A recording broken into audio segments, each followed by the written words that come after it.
Hello dear students, नमस्कार। आज हम DECE 2 जो है उसका एक चैप्टर नहीं शुरू करेंगे हम। मैं आपको स्टार्टिंग में थोड़े से इम्पॉर्टेंट क्वेश्चंस जो हैं, जैसे कि कोई इम्पॉर्टेंट पार्ट है किसी ना किसी चैप्टर का, मैं आपको इंग्लिश और हिंदी मैनुअल का बताती जाऊंगी। आप वो निकाल कर अपना पेज फॉलो अप लेते जाइएगा। जैसे कि इसमें एक बहुत ही इम्पॉर्टेंट टर्म है माल न्यूट्रिशन। ठीक है, हिंदी में हम इसको बोलेंगे कुपोषण। ठीक है, जो आपका ब्लॉक 1 का यूनिट 1 है, उसमें आप पेज नंबर निकालिए।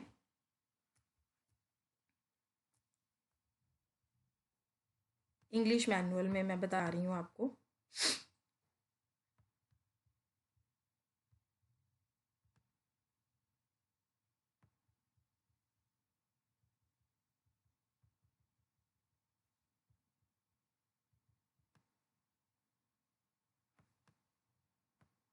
आप निकालिए इंग्लिश मैनुअल में पेज नंबर 14, और हिंदी मैनुअल में आप निकालिए पेज नंबर 20, ब्लॉक 1 का यूनिट 1। सबसे पहले हम पढ़ेंगे कि माल न्यूट्रिशन एग्जैक्टली टर्म क्या है, उसको कैसे डिफाइन करेंगे कुपोषण को। ये रहा नीचे ये जो ब्लॉक में लिखा हुआ है गुड न्यूट्रिशन, इसके नीचे है माल nutrition. Malnutrition is an impairment of health resulting from a deficiency, excess or imbalance of nutrients. इसका मतलब है कि पोषक मालन्यूट्रिशन किसको कहते हैं? पोषक तत्वों की कमी, ठीक है, या उनकी ज़्यादा मात्रा होना, या फिर उनका असंतुलन होना पोषक तत्वों का, न्यूट्रिएंट्स का। उसके कारण जो किसी भी व्यक्ति की स्वास्थ्य में हानि होती है उसको बोलते हैं कुपोषण। ये बहुत इंपॉर्टेंट है, माल न्यूट्रिशन किसको बोलते हैं। ठीक है, इसकी आगे दो फॉर्म्स होती हैं। पहली है अंडर न्यूट्रिशन, जिसको हिंदी में बोलते हैं अल्प पोषण, और दूसरी है ओवर न्यूट्रिशन, जिसको हिंदी में बोलते हैं अति पोषण।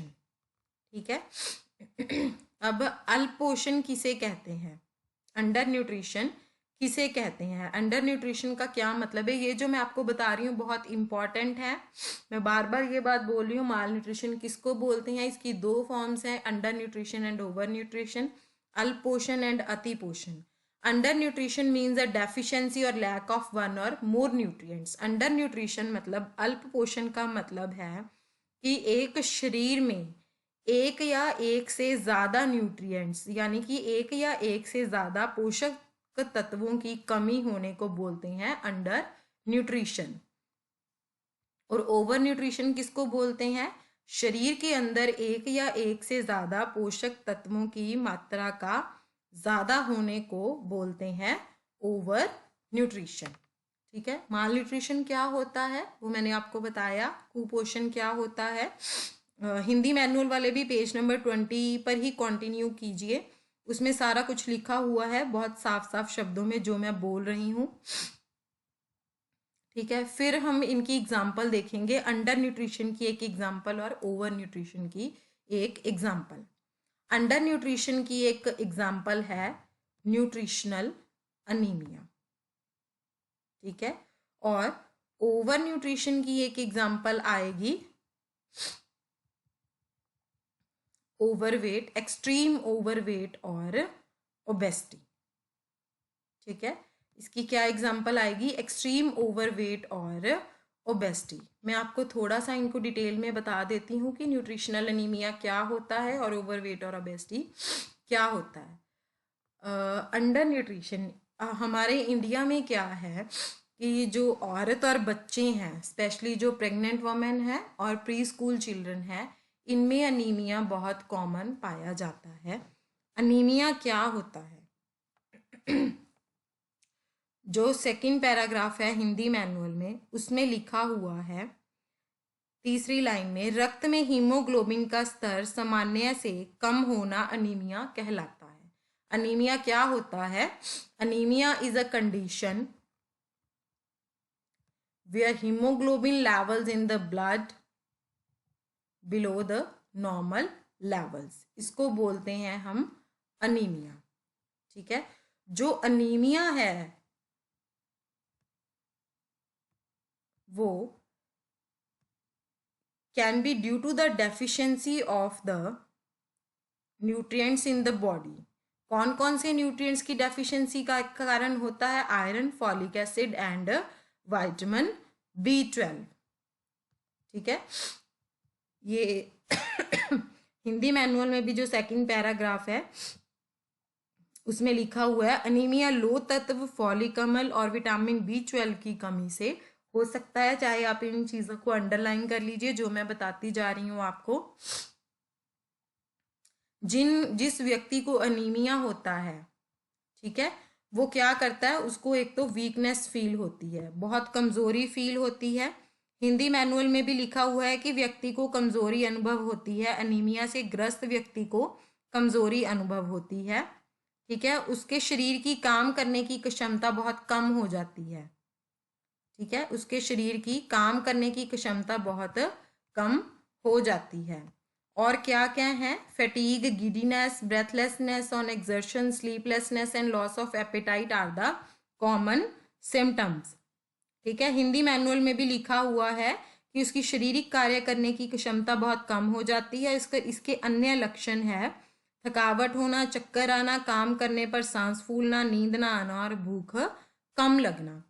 ठीक है, ये है अंडर न्यूट्रिशन की एग्जाम्पल। न्यूट्रिशनल एनीमिया, अगर आपको क्वेश्चन आता है तो आप ऐसे लिखेंगे कि इसकी एग्जाम्पल है न्यूट्रिशनल एनीमिया, अनीमिया क्या होता है और अनीमिया किसकी डेफिशिएंसी से होता है और उसके कारण क्या क्या होता है। वीकनेस होती है, काम करने की क्षमता कम हो जाती है, नींद आना, चक्कर आना, सांस फूल जाना, ये भी उसके सारे सिम्टम्स हैं। हिंदी मैनुअल में भी ये सारा फर्स्ट और सेकंड पैराग्राफ में ही दिया हुआ है। अब नेक्स्ट है ओवर न्यूट्रिशन की एक एग्जाम्पल जो कि है एक्सट्रीम ओवरवेट और पावर्टी। हिंदी मैनुअल में थर्ड पैराग्राफ में आप आएंगे, वहां पर लिखा हुआ है मोटापा, अर्थात शरीर का वजन बहुत अधिक हो जाना। ठीक है ना।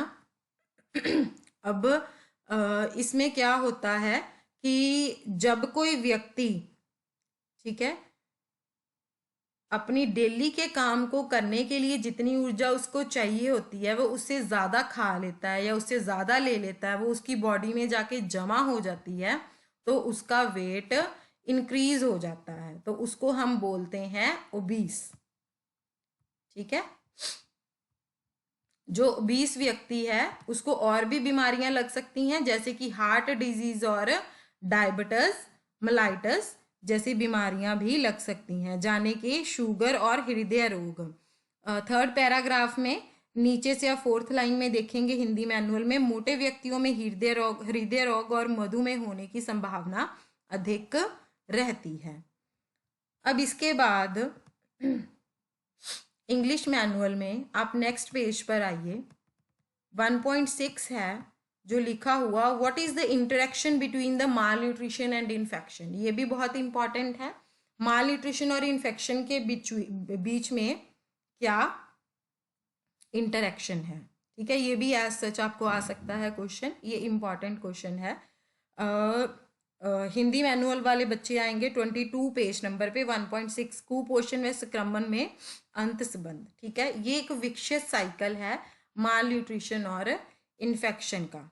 ठीक है, ये एक दुष्चक्कर है माल न्यूट्रिशन, कुपोषण और संक्रमण का, कि माल न्यूट्रिशन से इन्फेक्शन होती है और इन्फेक्शन से फिर माल न्यूट्रिशन हो जाता है। ठीक है, कहते कि आपने नोटिस किया होगा कि जो कमजोर बच्चे हैं वो जल्दी बीमार पड़ जाते हैं, जो बच्चे कुपोषण से ग्रस्त होते हैं वो बच्चों को संक्रमण होने की संभावना अधिक हो जाती है। मतलब कि जो बच्चे माल नरिश्ड होते हैं उनको इन्फेक्शन होने की संभावना ज़्यादा होती है।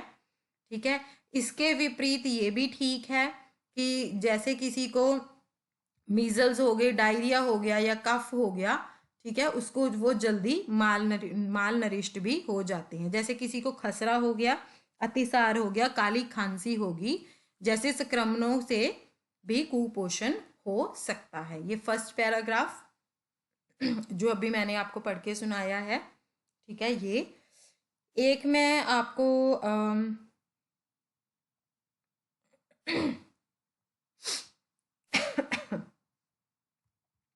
ये विक्षय साइकिल भी आप बना सकते हैं, और इसके साथ आप लिख सकते हैं कि जो माल न्यूट्रिशन है, it can increase the risk of infection and infection can in turn lead to the malnutrition. इसी तरह हिंदी मैनुअल में भी लिखा हुआ है कि दुष्चक्र का अर्थ है कि एक पहलू दूसरे पहलू का कारण बनता है, अर्थात एक पहलू विद्यमान होने पर दूसरे पहलू की संभावना हो सकती है, और इस श्रृंखला को तोड़ना अत्यंत कठिन होता है।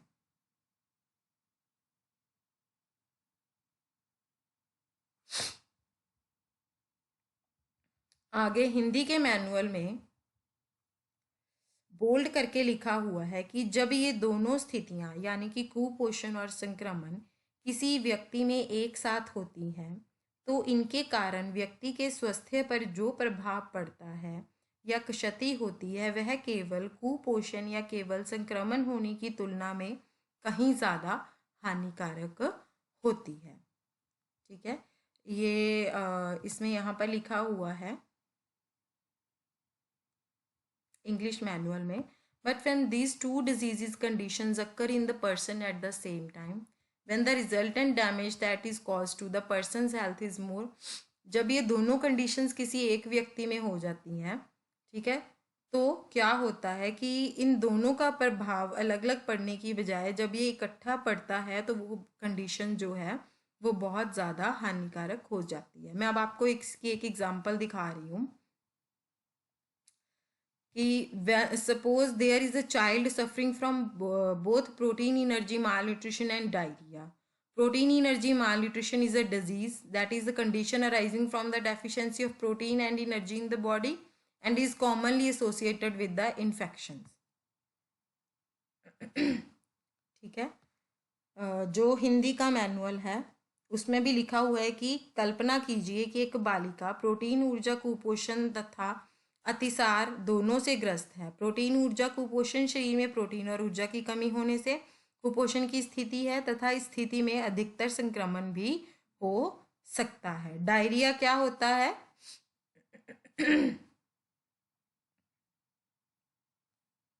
वाटर स्टूल्स जब आने शुरू हो जाते हैं, ठीक है, देयर में भी abdominal pain, weakness, fever, vomiting भी होनी शुरू हो जाती है इसमें।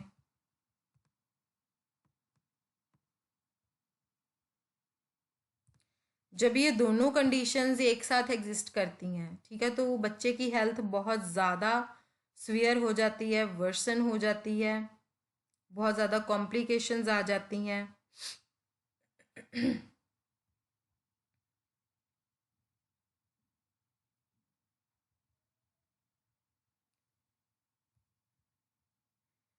हम क्या कह सकते हैं दूसरे शब्दों में, the coexistence of infections and malnutrition in the same child is producing an effect that is beyond the summed effect expected from the two diseases acting alone. This is called the synergism। इसका मतलब है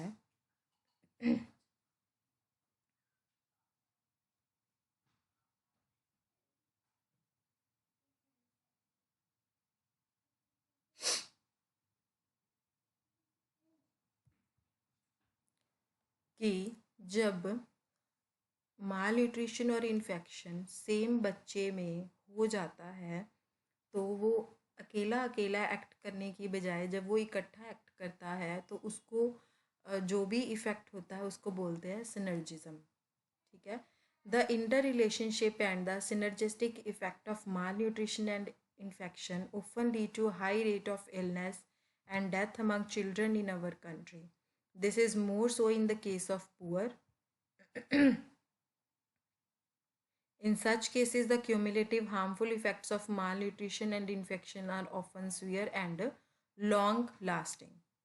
ठीक है, एक example भी है वो हम डिस्कस करते हैं। पहले मैं इसका मतलब समझाती हूँ आपको कि जो माल न्यूट्रिशन और इन्फेक्शन है इसके दुष्चक्र के कारण हमारे देश में बच्चे बीमारियों से अधिक ग्रस्त होते हैं और तथा उनकी मृत्यु दर भी अधिक है। जो गरीब घरों के घर होते हैं या गरीब लोग होते हैं उनमें बीमारी और मृत्यु दर अधिक होती है। ऐसे मामलों में जो माल न्यूट्रिशन और इन्फेक्शन है उनके हानिकारक प्रभाव अक्सर गंभीर और दीर्घकालिक होते हैं। ठीक है। जो हिंदी मैनुअल है उसमें आप 23 नंबर पेज पे जो पैराग्राफ है उसमें लिखा हुआ है, ऊपर ही सारी लाइंस एग्जाम्पल दी हुई है कि एक गांव में, रूरल कम्युनिटी में, ठीक है, जो लो सोशियो इकोनॉमिक घर के बच्चे हैं उनके साथ जन्म से लेकर बड़े होने तक आम तौर पर क्या गुजरता है। जन्म के समय बच्चे का वजन 2.5 किलो से काफ़ी कम होता है। जैसे कि आप जानते हैं कि जन्म के समय 2.5 किलो से कम भार वाले बच्चों को कम जन्म भार वाले बच्चे बोला जाता है। कम जन्म भार वाली उस ग्रामीण बालिका को 6 महीने की होने के बाद केवल माता का दूध ही पिलाया जाता है, होने के बाद भी, जबकि हम बोलते हैं कि 6 महीने के बाद बच्चे को थोड़ा थोड़ा खाना देना शुरू कर देना चाहिए। ठीक है, पर 6 महीने के बाद सिर्फ माँ का दूध ही पर्याप्त नहीं होता, उसे दूसरा आहार भी देना पड़ता है, परंतु उनके लिए ये पॉसिबल नहीं होता है। क्यों? क्योंकि वो गरीब होते हैं। ठीक है, ये साइकिल चलता आ रहा है ना कि माल न्यूट्रिशन जो होती है वो क्यों होती है। एक इसका पॉइंट हो गया पावर्टी। ठीक है, गरीबी के कारण बच्चों को न्यूट्रिशन नहीं मिलता है, लो न्यूट्रिशन मिलता है उनको। ठीक है, लो सोशियो इकोनॉमिक ग्रुप के बच्चे होते हैं उनको लो न्यूट्रिशन मिलता है, पावर्टी के कारण मिलता है।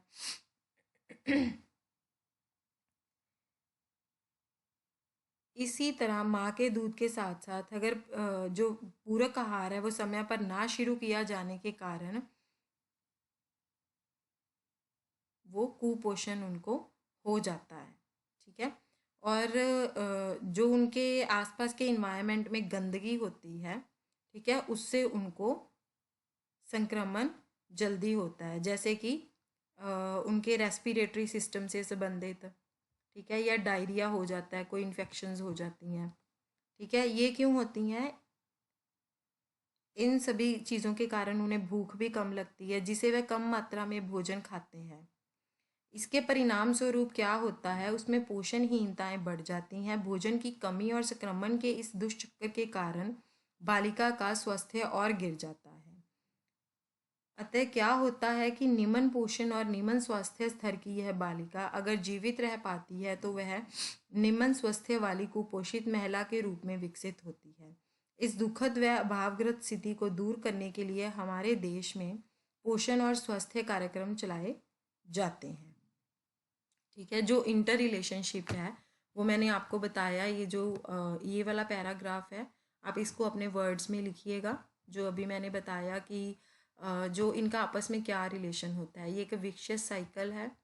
ठीक है, वो गरीब होते हैं, गरीब होने के कारण क्या होता है कि जो नया जन्मा बच्चा होता है माँ उनको सिर्फ अपना दूध ही देती रहती है। जब 6 महीने का हो जाता है बच्चा तब भी वो सिर्फ दूध ही देती है। इसके कारण बच्चे का वेट भी बढ़ता नहीं है, पहले ही उनका वेट कम होता है बाय बर्थ ही। ठीक है, तो उनको जो फीडिंग नहीं मिलती है उसके कारण क्या होता है, माल न्यूट्रिशन एग्जिस्ट करता है, माल न्यूट्रिशन हो जाता है। फिर जो उनका आसपास का इन्वायरमेंट होता है वो भी थोड़ा गंदा होता है, पल्यूटेड होता है, हाइजीनिक नहीं होता है, उनके कारण उसको डायरिया और रेस्पिरेटरी इन्फेक्शन जैसी इन्फेक्शंस हो जाती हैं। इसके कारण क्या होता है, बच्चे को भूख बहुत कम लगती है। ठीक है, तो उनकी हेल्थ का स्टेटस जो है वो लो होता जाएगा और न्यूट्रिशनल डेफिशिएंसीज होती जाएंगी। ठीक है, ये एक साइकिल है माल न्यूट्रिशन और उसका इन्फेक्शन का कि ये कैसे होंगी। अब इसके बाद हम सेकंड इम्पॉर्टेंट क्वेश्चन के बारे में डिस्कस करते हैं जो कि आपकी किसी और यूनिट इकाई में होगा। वो मैं आपको बताती हूँ कि वो कौन से यूनिट में है। अब हम एक दूसरे क्वेश्चन के बारे में पढ़ते हैं। आप अपना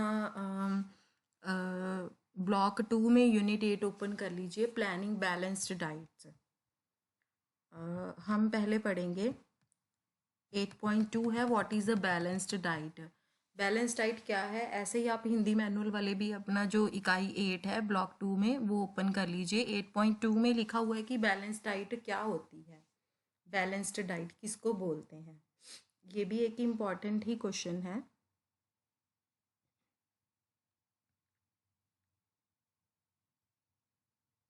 संतुलित आहार किसको कहते हैं, ठीक है, संतुलित आहार किसको कहते हैं। A balanced diet can be defined as one which contains different types of foods in such quantities and proportions that the need for calories, minerals, vitamins and other nutrients is adequately met, and a small provision is made for extra nutrients to withstand short duration of leanness। ठीक है, संतुलित आहार किसको बोलते हैं कि हमें अपनी डाइट में ऐसे भोजन को लेना है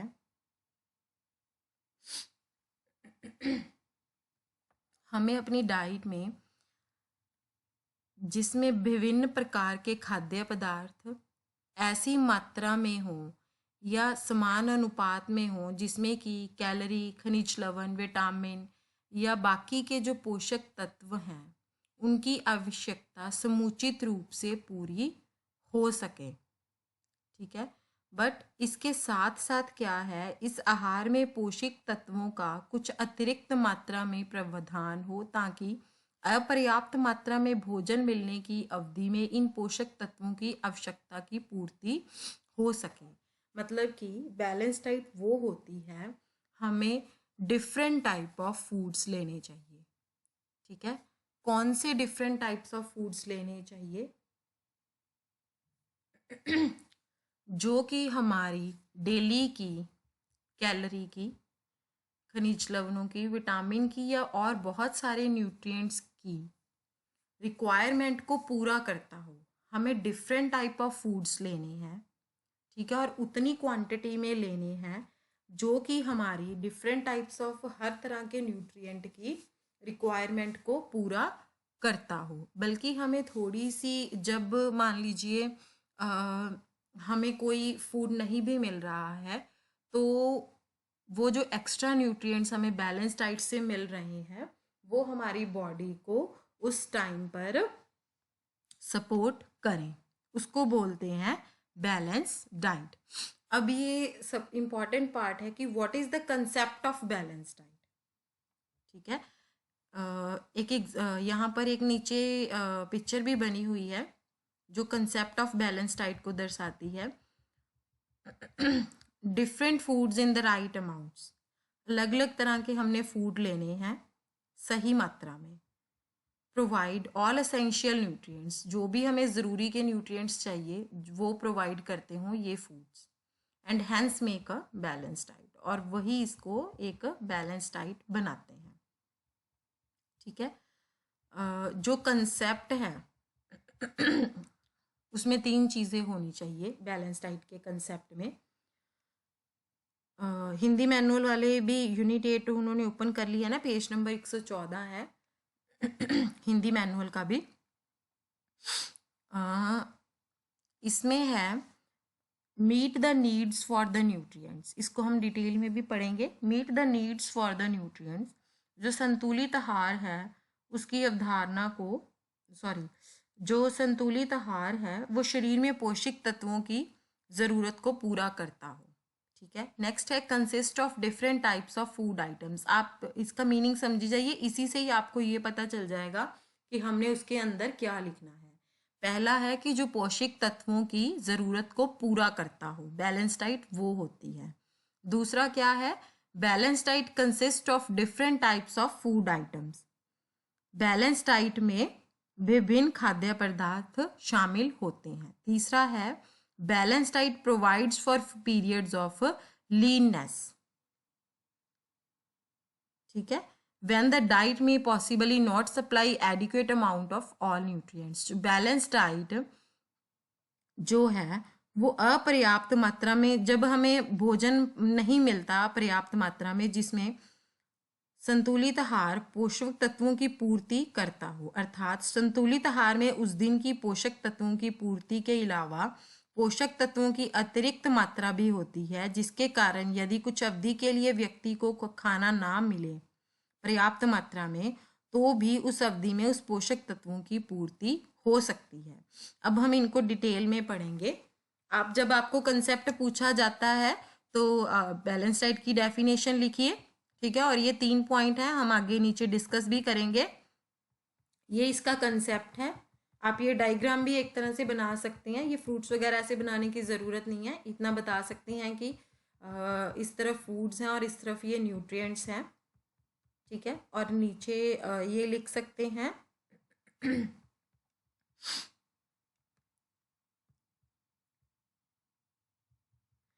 फर्स्ट है balance diet meets the nutrient needs, ठीक है। ऐसे ही हिंदी मैनुअल में आप देखते रहिए, संतुलित आहार शरीर की पोषक तत्वों की ज़रूरतों को पूरा करता है। A balanced diet meets nutrient needs because of the amounts and proportions of the foods selected. जो हमारा संतुलित आहार है वो हमारी पोषक तत्वों की ज़रूरत को पूरा करता है। क्यों पूरा करता है? क्योंकि जो हमने भोजन चुना है उसको हमने सही मात्रा में और अनुपात में ही चुनना है, ठीक है। तो ही जो हमारी बैलेंस डाइट है वो हमारी पोषक तत्वों की ज़रूरत को पूरा करेगी। How much should a person consume of individual foods to meet his needs. अब ये क्वेश्चन होता है कि एक इंसान को कितना भोजन खाना चाहिए जो उसकी ज़रूरतें पूरी कर सके, ठीक है।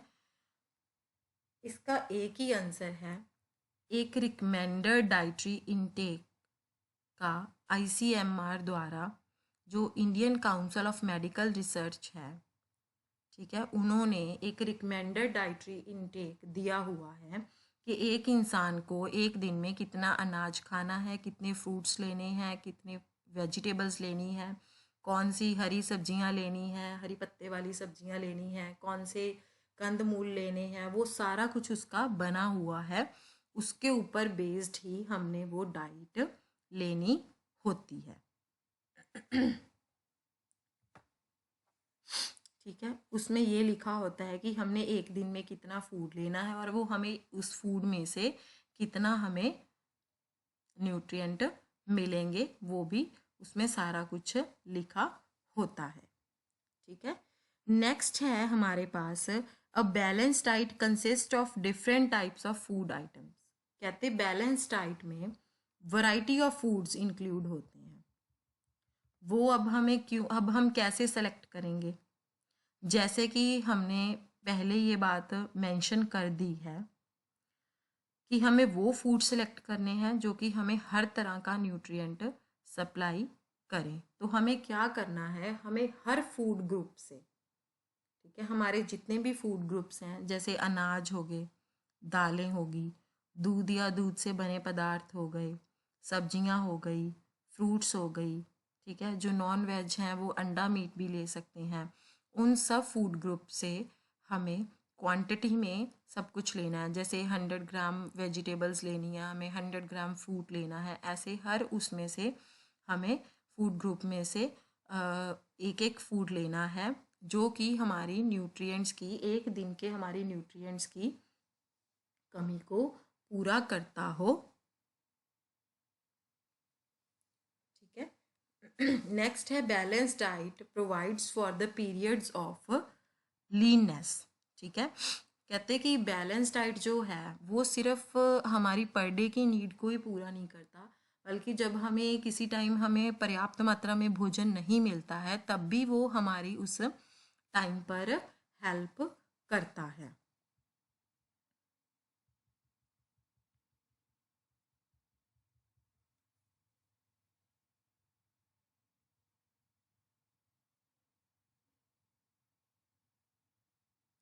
कहते एक आम आदमी वैरायटी ऑफ फूड्स ले लेता है,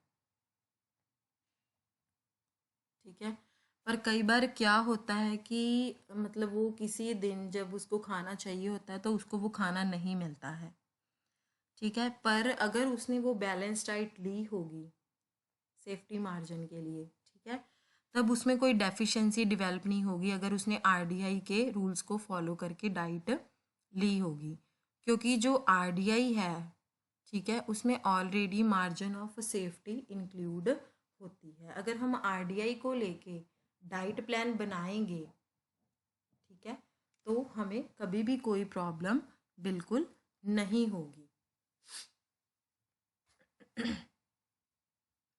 ठीक है, ये भी एक इम्पॉर्टेंट क्वेश्चन था कि बैलेंस डाइट क्या है और उसका कंसेप्ट क्या है। ठीक है, हमने अभी बैलेंस डाइट भी देख लिया और उसके कंसेप्ट के अंदर 3 पॉइंट्स आते हैं जो कि हमारी न्यूट्रिएंट नीड्स को पूरा करे, डिफरेंट टाइप ऑफ फूड्स होने चाहिए इंक्लूड उसमें, और जो कि हमारे पीरियड ऑफ लीननेस में हमें प्रोवाइड करता हो।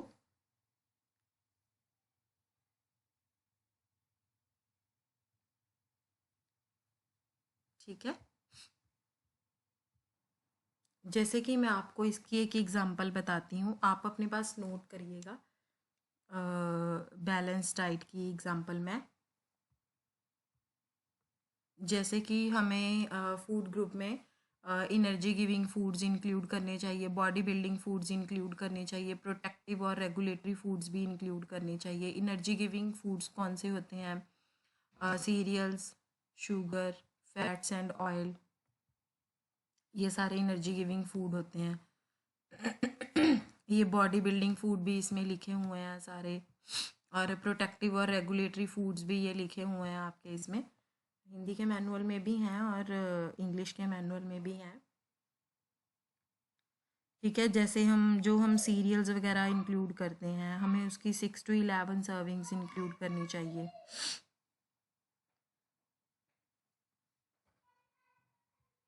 ठीक है, और अब हम मतलब बैलेंस डाइट आपने एक प्लान करनी है, जैसे आपके मैनुअल में आरडीआई का भी दिया हुआ है, मैं वो भी आपको दिखा देती हूँ। ये आपका आरडीआई का है कि इतने न्यूट्रिएंट्स हमें लेने चाहिए, इतनी एनर्जी होनी चाहिए पर डे, इतने प्रोटीन्स होने चाहिए। ठीक है, अब इसके बाद हम एक और इम्पॉर्टेंट क्वेश्चन के बारे में डिस्कस करेंगे जो कि आपके यूनिट 4 में है। अब हम यूनिट 4 में चलते हैं। नेक्स्ट क्वेश्चन है कि अवेलेबल कार्बोहाइड्रेट्स कौन से होते हैं। आप हिंदी मैनुअल वाले भी यूनिट 4 निकाल लीजिए अपनी इकाई 4। अवेलेबल कार्बोहाइड्रेट्स 4.3.1 में आप जाएंगे कि अवेलेबल कार्बोहाइड्रेट्स कौन से होते हैं और उनके फूड सोर्सेज क्या हैं और उनके फंक्शंस क्या हैं। फूड सोर्सेज कौन से फूड्स हैं जो कार्बोहाइड्रेट्स हमें प्रोवाइड करते हैं, उसकी लिस्ट है cereals and millets, roots and tubers, some fruits, sweeteners like cane sugar, jaggery and honey। ठीक है, हमारी जो इंडियन डाइट है उसमें मेन सोर्स कार्बोहाइड्रेट्स के क्या होते हैं? Cereal and millets.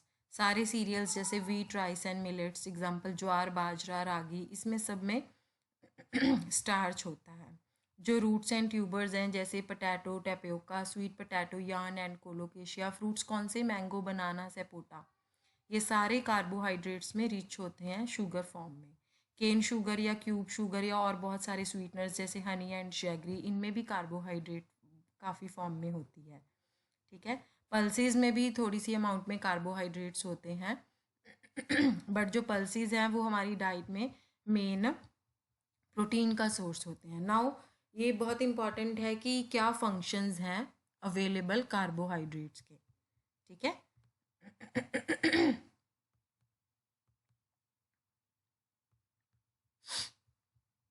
हम अवेलेबल कार्बोहाइड्रेट के फंक्शंस देख लेते हैं एक बार। Some of the important functions of carbohydrates are listed below. First one is the energy giving function. ठीक है, second is protein sparing action and third one is the utilization of fats. जो carbohydrates हैं उसका main function क्या है कि वो अपनी बॉडी को एनर्जी प्रोवाइड करते हैं काम करने के लिए। ठीक है, ताकि बॉडी अपना काम कर सके। जो 1 ग्राम कार्बोहाइड्रेट है, ठीक है, वो हमें कितनी कैलोरीज प्रोवाइड करता है? 4 किलो कैलोरीज अप्रॉक्सीमेटली। वो 4 किलो कैलोरीज, 1 ग्राम कार्बोहाइड्रेट का हमें 4 किलो कैलोरीज प्रोवाइड करता है। ठीक है, जो कार्बोहाइड्रेट फूड्स हैं वो बहुत ज़्यादा सस्ता सोर्स होता है एनर्जी का। ठीक है, वो हमारी डाइट में जितनी भी हमें कैलोरीज चाहिए होती हैं वो हमारी डाइट में 60 to 70% कार्बोहाइड्रेट से हमें मिलती हैं। जैसे कि हमें 100% में से 60 to 70% हमें सिर्फ कार्बोहाइड्रेट फूड में से एनर्जी मिलती है, यानी कि कैलोरीज जो हैं हमें 60 to 70% सिर्फ कार्बोहाइड्रेट रिच फूड से ही मिलती है। जो किलो कैलोरी है वो क्या है, एनर्जी को मेजर करने की यूनिट है। 1 किलो कैलोरी का मतलब है कि 1 किलोग्राम पानी को के टेम्परेचर को बढ़ाने के लिए कितनी अमाउंट ऑफ हीट लगेगी बाय 1 डिग्री सेंटीग्रेड। ठीक है, जो फर्स्ट फंक्शन है उसका एनर्जी गिविंग फंक्शन। जो कार्बोहाइड्रेट्स हैं, अवेलेबल कार्बोहाइड्रेट्स हैं, उनका मेन फंक्शन होता है कि वो अपनी बॉडी को एनर्जी प्रोवाइड करते हैं, एनर्जी देते हैं ताकि अपनी बॉडी जो है वो सही तरीके से काम कर सके। जो 1 ग्राम ऑफ कार्बोहाइड्रेट है वो अपनी बॉडी को अप्रॉक्सीमेटली 4 किलो कैलोरीज प्रोवाइड करता है।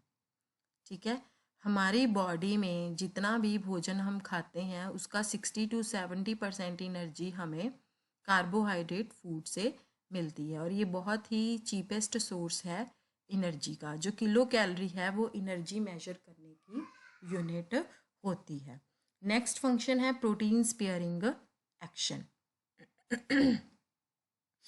जब भी हम कोई प्रोटीन एनरिच्ड चीज़ खाते हैं तो वो हमारी बॉडी में डायरेक्टली डाइजेस्ट एब्जॉर्ब नहीं होती है। प्रोटीन जब हमारी बॉडी में जाती है तो वो पहले अंदर जाके टूटती है। ठीक है, टूट के वो हमारी एनर्जी में टूट जाती है ताकि जो हमारी एनर्जी की ज़रूरत है वो कंप्लीट हो सके। जो प्रोटीन है वो भी हमारी बॉडी को एनर्जी ही देती है बट डिफरेंट फॉर्म में देती है, पर ये इसका इम्पॉर्टेंट फंक्शन मेन फंक्शन नहीं है कार्बोहाइड्रेट सा। ठीक है, अगर हमारी बॉडी में हमें अपर्याप्त मात्रा में पर्याप्त मात्रा में हमें कार्बोहाइड्रेट्स अपनी डाइट में नहीं मिलेंगे, ठीक है, तब प्रोटीन्स अपना काम शुरू करते हैं। तब प्रोटीन क्या करते हैं, जो हमारा शरीर होता है वो प्रोटीन को फोर्स करता है कि वो टूट जाए। ठीक है, टूट के वो एनर्जी दे हमारी बॉडी को ताकि हमारी बॉडी में किसी भी चीज़ की कमी ना आए और उसकी ग्रोथ और डेवलपमेंट अच्छी तरह से हो सके। अगर हम कार्बोहाइड्रेट्स अच्छी तरह से लेते हैं तो हमारी बॉडी की जो नीड है, ठीक है, वो उसी से कंप्लीट हो जाएगी। तो प्रोटीन को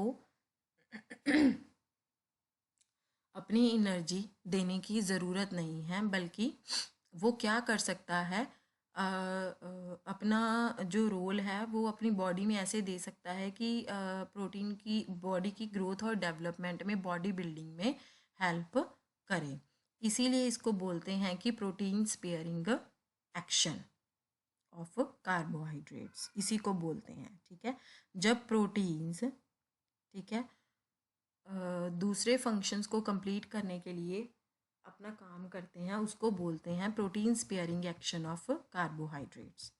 नेक्स्ट है यूटिलाइजेशन ऑफ फैट्स। थोड़ी अमाउंट जो कार्बोहाइड्रेट की है वो हमें फैट की यूटिलाइजेशन के लिए भी चाहिए होती है बॉडी में। जब हमारी डाइट में कार्बोहाइड्रेट्स प्रेजेंट होते हैं, ठीक है, तब वो क्या करते हैं, तब वो हमारी बॉडी में जो फैट होता है उसकी ब्रेक डाउन को बचाते हैं तोड़ने से, ताकि वो बॉडी को एनर्जी अभी ना मिले। जब हमारी बॉडी में डेफिशिएंसी हो जाती है कार्बोहाइड्रेट्स की तो जो फैट्स होते हैं वो टूट जाते हैं ताकि हमारी बॉडी की एनर्जी की रिक्वायरमेंट को कंप्लीट किया जा सके। कहते पर ये हार्मफुल होते हैं। ये क्यों हार्मफुल होते हैं, क्या रीज़न है इसके पीछे? जब जो ज़्यादा फैट अगर टूट जाते हैं, ठीक है, तो वो हमारी बॉडी में जमा हो जाते हैं as a by product of fat metabolism. तो ये जमा हुआ प्रोडक्ट जो है वो हमारी बॉडी में प्रॉब्लम क्रिएट करता है और हेल्थ को अफेक्ट करता है। ठीक है, ये थे हमारे कार्बोहाइड्रेट के फंक्शन और फूड सोर्सेज। ये भी एक बहुत इंपॉर्टेंट क्वेश्चन है।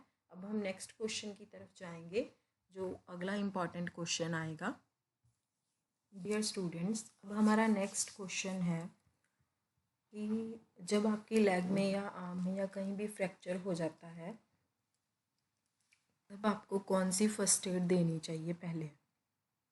उसके लिए हम, जो आपका लास्ट ब्लॉक है उसकी लास्ट यूनिट है यूनिट 30 फर्स्ट एड, उसको आप ओपन करिए।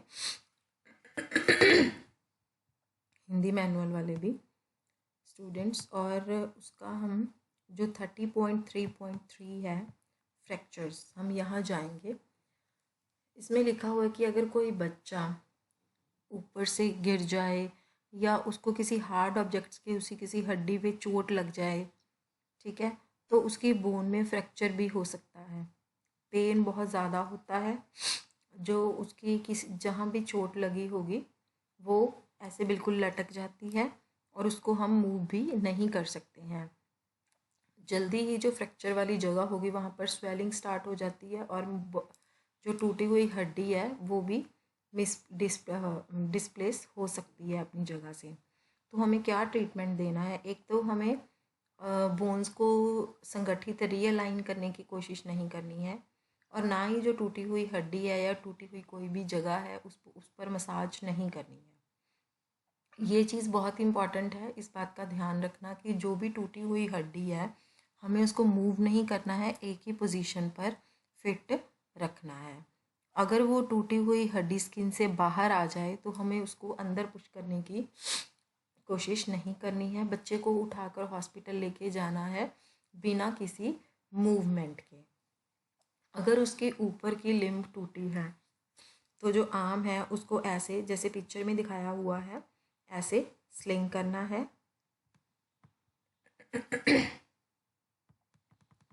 अगर लोअर लिम्ब टूटी है तो बच्चे को बोलना है कि उसने वॉक नहीं करना, उसकी टूटी हुई हड्डी को सपोर्ट देकर ऐसे बिल्कुल स्ट्रेट स्टिक फॉर्म कार्डबोर्ड या कोई भी चीज़ यूज़ करके उसको स्ट्रेट और फॉर्म रखना है, जैसे कि ये पिक्चर में दिखाया हुआ है। अगर उसको बहुत ज़्यादा पेन है तो आप क्रोसिन टैबलेट भी दे सकते हैं और बच्चे को इमीडिएटली हॉस्पिटल लेके जाना चाहिए। अगर बच्चा किसी ऊंची जगह से नीचे गिर जाए या पेड़ से नीचे गिर जाए तो कई बार क्या होता है, वो कॉन्शियस अनकॉन्शियस हो जाता है, कई बार नहीं भी होता वो अनकॉन्शियस। ठीक है, ऐसे केस में हमें क्या करना है, हमें फटाफट बच्चे को उठाकर किसी हेल्थ वर्कर या डॉक्टर के पास इमीडिएटली लेके जाना है। ठीक है, उतनी देर तक हमें क्या करना है, जब तक हम उनको नहीं लेके जाते हैं हमें बच्चे को किसी सेफ जगह पर लेके जाना है जहाँ पर उसका प्रॉपर ख्याल रखा जाए। The child should be moved all together with people holding हर हिप्स। जो भी हम, जैसे कि बच्चे को हमने उठाया हुआ है, जो उसका सारा बॉडी पार्ट्स हैं जो भी, वो एक साथ मूव करने चाहिए। ऐसे नहीं कि पहले टांगे मूव कर दी फिर हैंड, क्योंकि जहाँ भी चोट होगी उसके, ठीक है, वो फिर नहीं तो और भी ज़्यादा उसको पेन करेगी। ये बात बहुत इंपॉर्टेंट है कि उसके जैसे हिप्स, फीट, हील्स, शोल्डर्स, आर्म्स, जो भी किसी भी लोगों ने होल्ड किए हुए हैं वो सारे एक साथ ही मूव करने चाहिए। उसकी लेग या शोल्डर को खींचना नहीं चाहिए। बच्चे को किसी भी सॉलिड सरफेस पर बिल्कुल सीधा लेटाना चाहिए, जैसे कि स्ट्रेचर वगैरह पर। बच्चे का सिर जो है वो एक साइड कर दो ताकि जो उसकी टंग है वो पीछे की तरफ, गले की तरफ ना जाए। अगर टंग पीछे की तरफ जाती है तो बच्चे को सांस लेने में दिक्कत हो जाएगी और वो उसकी डेथ भी हो सकती है। पर अगर बच्चे की नेक भी इंजर्ड है तो हमें सिर को भी एक साइड पर टर्न नहीं करना है। ये क्वेश्चन ऐसे आपको आ सकता है कि अगर फ्रैक्चर हो जाए तो फर्स्ट एड कैसे देनी चाहिए, या फिर ऐसे भी आ सकता है कि अगर आपकी लेग में फ्रैक्चर हो गया तो कैसे फर्स्ट एड देनी है, अगर आर्म में हो गया तो कैसे फर्स्ट एड देनी है। अब हम नेक्स्ट क्वेश्चन की तरफ मूव करते हैं। जो नेक्स्ट क्वेश्चन इम्पॉर्टेंट है, नेक्स्ट इम्पॉर्टेंट क्वेश्चन है कि किसी भी एक कॉमन आई इन्फेक्शन के सिम्टम्स को डिस्क्राइब करो। ठीक है, उसके लिए हम जाएंगे आपके यूनिट 25 हिंदी मैनुअल वाले भी इकाई 25 खोल लीजिए, सब प्रॉब्लम्स ऑफ द आई। इसमें है इन्फेक्शंस ऑफ द आई, ये दिए हुए हैं कंजक्टिवाइटिस, स्टाई, कॉर्नियल अल्सर, ये 3 दिए हुए हैं। हमें इनमें से कोई भी एक को स्टडी करना है। 25.4 है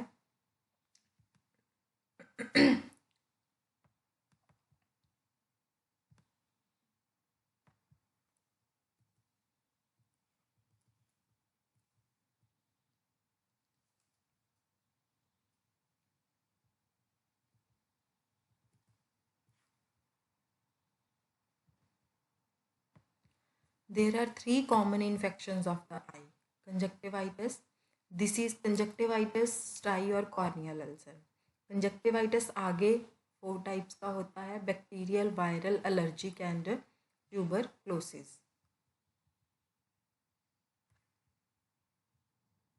कंजक्टिवाइटिस, कॉमन कंजक्टिवाइटिस को क्या बोलते हैं? बैक्टीरियल। ये एक सडन बैक्टीरियल इन्फेक्शन है जो हमारी आँख में हो जाती है। ये एक इंसान से दूसरे इंसान को बहुत जल्दी हो जाती है और ये क्राउडेड प्लेसेस पर बहुत कॉमन होती है। ये इन्फेक्शन पहले एक आँख में स्टार्ट होती है, फिर धीरे धीरे ये दूसरी में भी हो जाती है। इसमें क्या होता है, जो कंजक्टिवाइटी होता है वो लाल रंग का हो जाता है और थोड़ा दर्द भी होता है। कई बार क्या होता है, आइज़ में से एक येलो कलर का स्टिकी डिस्चार्ज भी बाहर निकलता है। ये जो पीले रंग का डिस्चार्ज, या हम इसको पस भी बोल सकते हैं, ये जो हमारा आई लिड होता है उस पर जाके सूखना शुरू हो जाता है जब हम सोते हैं तब। और ये इसकी वजह से क्या होता है, जो हमारे आई लिड्स होते हैं वो आपस में चिपकना शुरू कर देते हैं। तो पहले हमें क्या करना है, जो ये ड्राइड पस है हमें इसको वॉश करना है आँखों को खोलने से, ताकि हमारी आँखें खुल सकती हों। ठीक है, बहुत ज़्यादा स्वेयर केसेस में क्या होता है, जो आइज़ हैं वो सूज भी जाती हैं और बच्चा आइज़ प्रॉपरली अपनी क्लोज नहीं कर सकता है। अगर न्यू बॉर्न बेबी को कंजक्टिवाइटिस हो गया तो ये बहुत ज़्यादा सीरियस बात हो जाती है। बच्चे को ये इन्फेक्शन अपनी माँ के पेट से भी हो सकती है चाइल्ड बर्थ के टाइम पे। इस केस पर हमें क्या करना चाहिए, हमें इमीडिएटली बच्चे को हॉस्पिटल लेकर जाना चाहिए। साथ साथ में हम ट्रीटमेंट भी देख लेते हैं। कहते कि बच्चे को हमें डॉक्टर के पास लेके जाना चाहिए। डॉक्टर कोई एंटीबायोटिक आई ड्रॉप्स या कोई ऑइंटमेंट को प्रिस्क्राइब करेगा और ये हमारी आइज़ पर उसके बाद लगाना है। पहले आइज़ को प्रॉपरली हमें क्लीन करना है, फिर उसके बाद हमें एंटीबायोटिक आई ड्रॉप्स डालने हैं या ऑइंटमेंट को लगाना है। जो अपना लोअर आई लिड होता है, जो आँख के नीचे वाले हेयर्स होते हैं, it should be pulled down and ointment applied on the conjunctival surface के ऊपर। हमें क्या करना है कि ये हेयर्स पर नहीं लगानी है, इसको ऐसे नीचे की तरफ आँख को पुल करना है और जो हमारा नीचे का हिस्सा है, जो ऑइंटमेंट है, वहाँ पर हमें वो अप्लाई करनी है डायरेक्टली ट्यूब के साथ। ये ध्यान रखना है कि ट्यूब हमारी आँख को टच ना करे या बच्चे की आँख को टच ना करे। बच्चे को ये बोलना है कि वो आइज़ को टच ना करे,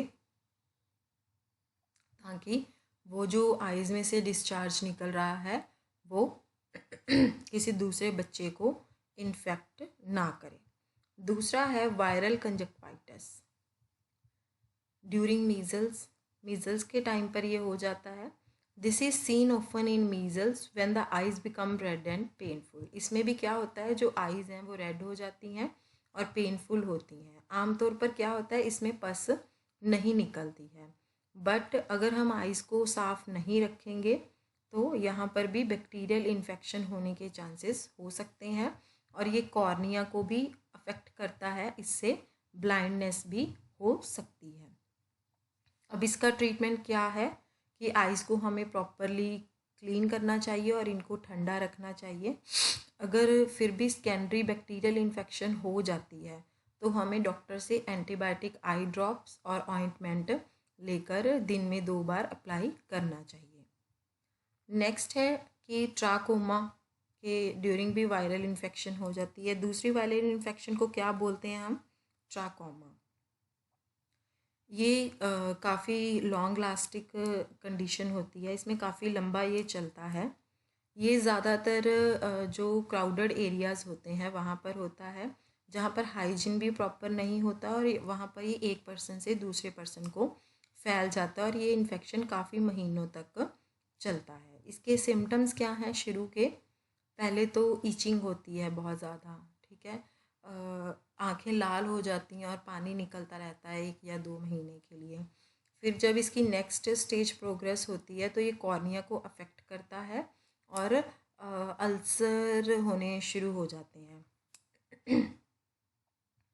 इससे भी क्या होता है कि कॉर्निया पर स्कार्स हो जाते हैं और ब्लाइंडनेस को लीड करता है। जो अगर हम इसको ट्रीट नहीं करेंगे तो ये काफ़ी सालों तक भी चल सकता है और इससे ब्लाइंडनेस हो सकती है। इसका ट्रीटमेंट क्या है? अगर ट्राकोमा आपको लगता है कि आपको ट्राकोमा है तो इमीडिएटली बच्चे को हॉस्पिटल या प्राइमरी हेल्थ सेंटर लेके जाना चाहिए। जो आँखों में ईचिंग होती है, इरिटेशन या रेडनेस होती है, इससे आपको पता चल सकता है कि आपकी आँखों में ट्राकोमा हो सकता है। नेक्स्ट है एलर्जिक कंजक्टिवाइटिस। दूसरी कंडीशन है जहाँ पर जो शुरू के सिम्टम्स हैं वो बिल्कुल ट्राकोमा की तरह सिमिलर होते हैं। जब वहाँ पर रेडनेस होती है और आइज़ में ईचिंग होती है काफ़ी लंबे टाइम के लिए, ये ज़रूरी नहीं कि ट्राकोमा की वजह से ही हो, ये एलर्जी भी हो सकती है। जो एलर्जी है वो डस्ट से भी हो सकती है या फिर प्लांट से भी हो सकती है।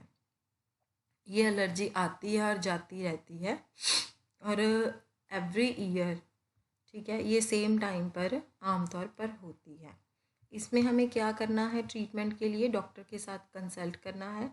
वो कोई आपको एंटी हिस्टामाइन ड्रॉप्स देंगे, आई ड्रॉप्स, जो कि आपको आँखों में डालनी है।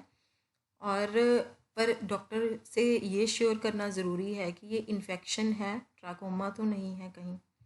नेक्स्ट है ट्यूबरक्लोसिस कंजक्टिवाइटिस। इसको हम बोलते हैं फ्लाइक 10। It begins as a small painful yellow swelling on the sclera close to the cornea. इसमें क्या होता है? येलो कलर की पेनफुल थोड़ी सी स्वेलिंग हो जाती है स्क्लेरा पार्ट पे, जो कि कॉर्निया के बिल्कुल पास होता है। इसमें जो कंजक्टिवा है उसके आसपास का एरिया रेड हो जाता है एंड ये कंडीशन काफ़ी पेनलेस होती है आमतौर पर and may be the only manifestation of tuberculosis. It is seen in the mall nourished children. इसका ट्रीटमेंट क्या है? इमीडिएटली हमें हॉस्पिटल में लेके जाना चाहिए ट्यूबरक्लोसिस का ट्रीटमेंट करवाने के लिए। This all eye infections should be shown to a doctor. सारी जो आई इन्फेक्शंस हैं वो हमें डॉक्टर को दिखानी चाहिए। हम सारी इन्फेक्शंस ही पढ़ेंगे एक बार, वहाँ पर आपको कोई भी एक भी आ सकती है, ठीक है। अब नेक्स्ट है आई इन्फेक्शंस टाइप। इसमें क्या होता है? जो आपके आईलिड्स होते हैं उस पर लाल रंग की थोड़ी थोड़ी स्वेलिंग आनी शुरू हो जाती है। ये मेनली आपके आई लैशेज़ पर बैक्टीरियल इन्फेक्शन होने के कारण हो सकता है। जो स्वेलिंग होती है वो बहुत ज़्यादा पेनफुल होती है। कई बार क्या होता है कि ये पस भी बन जाती है और पेन जो है वो काफ़ी बेटर हो जाती है, ठीक हो जाती है। इसमें ट्रीटमेंट क्या है कि हमें अपने स्वेलिंग और पेन को कम करने के लिए आई को ठंडा रखना है और एंटीबायोटिक आई ड्रॉप्स डालने हैं, पर डॉक्टर से कंसल्ट करने के बाद। नेक्स्ट इन्फेक्शन है कॉर्नियल अल्सर। कहते कि जो हमारी थिन मेम्ब्रेन कॉर्निया को कवर करती है वो बहुत जल्दी इंजर्ड हो जाती है, ठीक है, और कॉर्निया पर अल्सरेशन यानी कि फिंसियाँ होनी शुरू हो जाती हैं। ये क्यों होता है? दैट इज़ ड्यू टू कोई इंजरी हो गई, कोई बैक्टीरियल इन्फेक्शन हो गई, या बाहर का कोई डस्ट मटेरियल अंदर घुस गया है आँख में, इसकी वजह से, या कोई भी हार्मफुल लिक्विड आँख में चला गया है। अगर कोई बच्चा अपनी एक आँख को नहीं खोलता है और इसमें से पानी निकल रहा है, तो हो सकता है कि वो कॉर्नियल अल्सर हो या फिर उसमें कोई डस्ट वगैरह चली गई हो।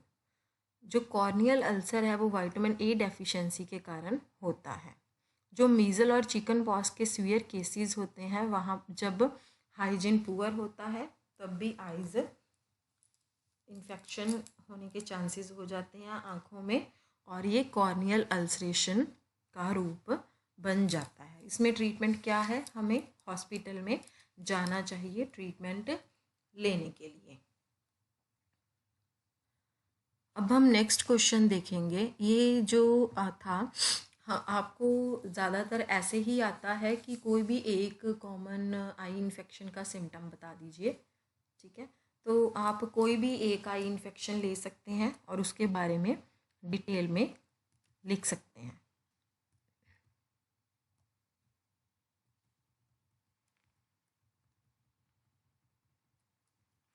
या फिर जो 25.3.1 है वहाँ पर लिखा हुआ है कि the signs and symptoms when the eyes are affected, ठीक है। आप ये भी लिख सकते हैं कि क्या क्या सिम्टम्स हैं। ये आपको एक शॉर्ट फॉर्म में दिया हुआ है कि अगर आई में इन्फेक्शन हो गई है तो क्या होगा, अगर कोई फॉरेन बॉडी एंटर कर गई है, ठीक है। पर बेटर रहेगा जो हमने अभी डिटेल में पढ़ा है आप उसी को लिखिएगा। अब हम नेक्स्ट क्वेश्चन की तरफ जाएंगे। जो नेक्स्ट इम्पॉर्टेंट क्वेश्चन है, जो एग्ज़ाम में हमें लगता है कि वो आने के चांसेस हैं। नेक्स्ट इम्पॉर्टेंट क्वेश्चन है ग्रोथ मॉनिटरिंग। मैं आपको ये पूरा ही रीड आउट करवाऊंगी, आपको किसी भी फॉर्म में इसका कोई भी क्वेश्चन आ सकता है कि जैसे कि आप बच्चे का वेट कैसे यूज़ करते हो ग्रोथ को मॉनिटर करने के लिए, एग्जांपल दीजिए, या ग्रोथ मॉनिटरिंग क्या होती है उसको डिटेल में बताएं। आपको कुछ भी पूछ सकते हैं, ठीक है। तो सबसे पहले लिखा है कि ये यूनिट 20 है। हिंदी मैनुअल वाले भी अपनी इकाई 20 निकाल लीजिए। 20.3 में ग्रोथ मॉनिटरिंग का है। What is growth? Growth is the regular increase in the size और weight of the living things. हम पहले भी पढ़ चुके हैं। ग्रोथ का मतलब क्या है कि आपके कोई भी लिविंग थिंग्स हैं, कोई भी, चाहे प्लांट्स हैं या कुछ भी हैं, वो उनके वेट में या साइज़ में इंक्रीज़ होने को ही ग्रोथ बोला जाता है। अब कहते हैं कि हम ग्रोथ को कैसे मेजर कर सकते हैं, ठीक है। सबसे ज़्यादा सेंसिटिव और एक्यूरेटिव मेजर ग्रोथ का क्या है? Weight gain. बच्चे को हमें रेगुलरली वेट करना ही एक गुड आइडिया है अगर हमें ये देखना है कि बच्चे का ग्रोथ पैटर्न कैसा है। आपको ऑलरेडी ये बात पता है कि जो अर्ली ईयर्स होते हैं चाइल्डहुड के, उसमें जो ग्रोथ है वो बहुत तेज़ी से होती है, ठीक है। हमने पढ़ा था 2 ईयर्स तक, ठीक है। बट ज़्यादा तेज़ी से ग्रोथ होने के कारण बहुत सारे फैक्टर्स हैं जो कि इसके लिए रिस्पॉन्सिबल हैं, जैसे कि इनएडिक्वेट डाइट एंड इलनेस। इसके करके क्या हो सकता है, जो आपकी ग्रोथ है वो स्लो हो सकती है, ठीक है। दूसरी टर्म्स में ग्रोथ, इन्होंने लिखा है या स्लो लिख दो, वर्ड यूज़ कर लो, या स्टॉप लिख लो, या फिर हम ये भी लिख सकते हैं कि जो ग्रोथ है वो फॉल्टर हो सकती है, ठीक है। इसके पीछे भी एक प्रिंसिपल है ग्रोथ मॉनिटरिंग के पीछे। अब हमें ग्रोथ मॉनिटरिंग का कंसेप्ट समझना है। पहले हम ये देख लेते हैं कि what is a growth monitoring. Monitoring का सिंपल लेमैन टर्मिनोलॉजी में क्या मतलब है? कीपिंग अ रेगुलर ट्रैक और check on something like every week और एवरी मंथ। कहते कि किसी भी चीज़ पर रेगुलर अपना ध्यान बनाए रखना और उसको चेक करते रहना, चाहे वो हर हफ्ते हो या हर महीने, उसको बोलते हैं मॉनिटर करना। अब ग्रोथ मॉनिटरिंग क्या है? Keeping a regular track of the change in weight over a period of time. ठीक है, अगर हम जो वेट में, जो भार में बदलाव होता है, अगर हम उसका रेगुलर ट्रैक रखें, जो कि अगर हम हर महीने भी उसका रेगुलर ट्रैक रखें कि हर महीने बच्चे का वेट चेक करना है, तो हम उसको बोलेंगे ग्रोथ मॉनिटरिंग। ग्रोथ मॉनिटरिंग को हम बहुत ज़्यादा तरीक़ों से दे सकते हैं, जैसे कि ICDS प्रोग्राम में भी ग्रोथ मॉनिटरिंग को डिफ़ाइन किया गया है। कैसे? It is a regular measurement of growth. ठीक है, ग्रोथ मॉनिटरिंग को क्या बोला गया है कि ये रेगुलर मेजरमेंट करते रहना, which enable mothers to visualise growth, जिससे मदर को ये देखना बिल्कुल आसान हो जाता है कि बच्चे की ग्रोथ कैसी हो रही है, कहीं कोई कमी तो नहीं है। And obtain specific relevant and practical guidance to ensure continued regular growth and health of the children. इससे वो अपने बच्चे की हेल्थ और ग्रोथ में उसको रेलिवेंट और प्रैक्टिकल गाइडेंस भी देनी चाहिए। How do we monitor the growth? हम कैसे ग्रोथ को मॉनिटर कर सकते हैं? अब हम सबको पता है कि ग्रोथ को मॉनिटर करने के लिए हमारे पास एक वेइंग मशीन होनी चाहिए ताकि हम वेट को देख सकें। ठीक है, पर सिर्फ वेट को ही नहीं, और भी बहुत सारे पैरामीटर्स होते हैं जिसको हम मेजर करके ग्रोथ को मॉनिटर कर सकते हैं, जैसे कि आर्म सर्कमफ्रेंस। ठीक है, जो हमारा मिड अपर आर्म सर्कमफ्रेंस होता है, जो कूनी से लेके आप, अगर आप शोल्डर पॉइंट से लेके नीचे कूनी तक जाएंगे, उसका सेंटर पॉइंट लेके उसको मेजर करना है। सेंटर पॉइंट लेके बाकी गोलाई को मेजर करना है, उससे भी हम उनकी ग्रोथ को मेजर कर सकते हैं, या कोई भी क्लिनिकल साइंस भी हम चेक कर सकते हैं। कोई भी मेथड को आप यूज़ करेंगे, ठीक है, बस ये याद रखना ज़रूरी है कि वो सेंसिटिव होना चाहिए। ठीक है, बस वो आपकी ग्रोथ को चेक करने के लिए, बच्चे की ग्रोथ को चेक करने के लिए अप्रोप्रिएट होना चाहिए। ठीक है, एक और भी टूल है, एक तो हमने बोल दिया कि mid upper arm circumference, clinical science भी चेक कर सकते हैं हम। ठीक है, ग्रोथ को मॉनिटर करने के लिए weight, mid upper arm circumference और क्लिनिकल साइंस, ये 3 हो गए हैं। अब कहते हैं कि एक बहुत ही सिंपल सा टूल है, वो है ग्रोथ चार्ट। अब ये ग्रोथ चार्ट क्या है? Growth chart is primarily designed as a means of monitoring and interpreting changes in weight over time. Growth chart जो है वो किस लिए डिज़ाइन किया गया है? ताकि हम जो भी कोई टाइम के साथ साथ बाहर में चेंजेस हो रहे हैं उसको मॉनिटर कर सकें और ये समझ सकें कि हमारी जो ग्रोथ है वो कितनी हुई है। जो ग्रोथ चार्ट का मेन फीचर है वो क्या है? ग्राफ। ये ग्राफ के ऊपर ही बना हुआ है, जिसके ऊपर वेट प्लॉट होता है एज के साथ साथ, कि हमारा, मैं आपको दिखाऊंगी अभी ग्राफ भी, कि इतनी एज में इतना वेट हो गया है, इतनी एज में इतना वेट होना चाहिए, उसमें ये सारा कुछ मेंशन होता है। ठीक है, अभी हमें ग्रोथ चार्ट को समझना है।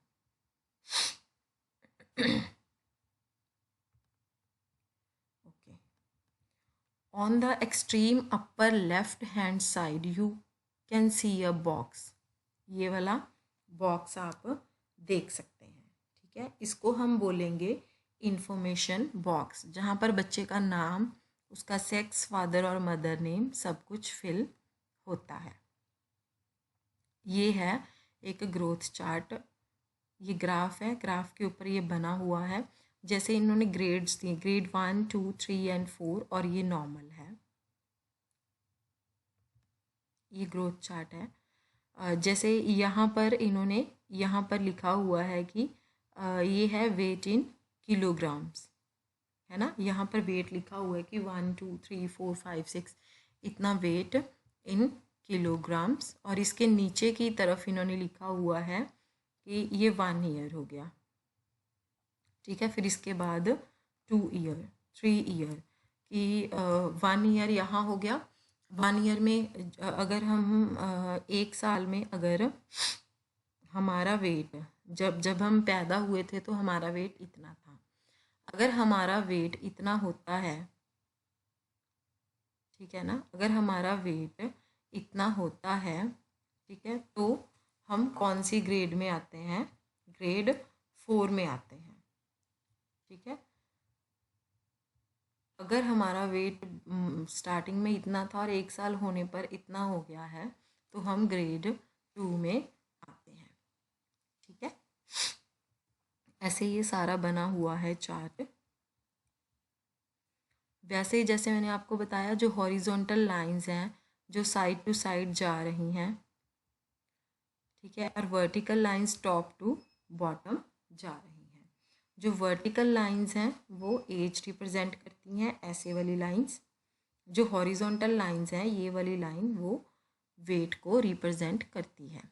चार्ट के बॉटम में 5 स्टेप्स लिखे हुए हैं, each of which represent 1 year in the child's life starting from 0 to 5 years. Each step is further subdivided into 12 lines of the chart which represent 12 months of the year.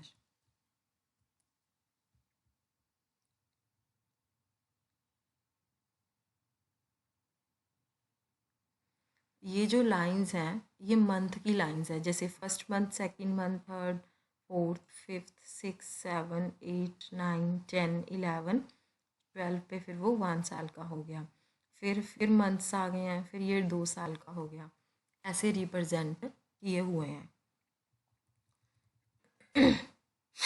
इसके अलावा you would have noticed 4 curved lines on the growth chart. जो हमने grade 1, 2, 3 वाली देखी थी, वो 4 curved lines दी हुई हैं।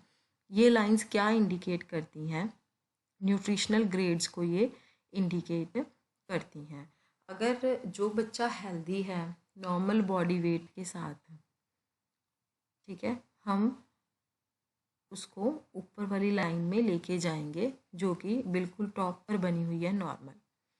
अगर बच्चे का वेट फर्स्ट लाइन से नीचे है तो हम बच्चे को अंडर नरिश्ड बोलेंगे, ठीक है। जैसे जैसे वो नीचे आता जाएगा हम उसको ऐसे अंडर नरिश्ड बोलते जाएंगे। When the weight is between the top line and the second line, ठीक है, it would indicate that the child is suffering from grade 1। उसके ऊपर लिखा हुआ है, फॉर एग्जाम्पल, अगर 4 साल की उम्र में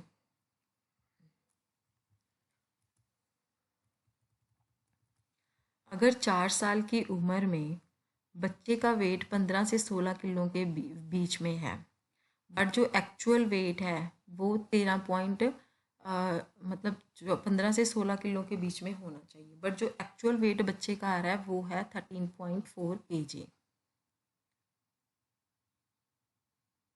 ठीक है, but more than 11.2 kg, it would indicate that the child is suffering from the grade 1 malnutrition.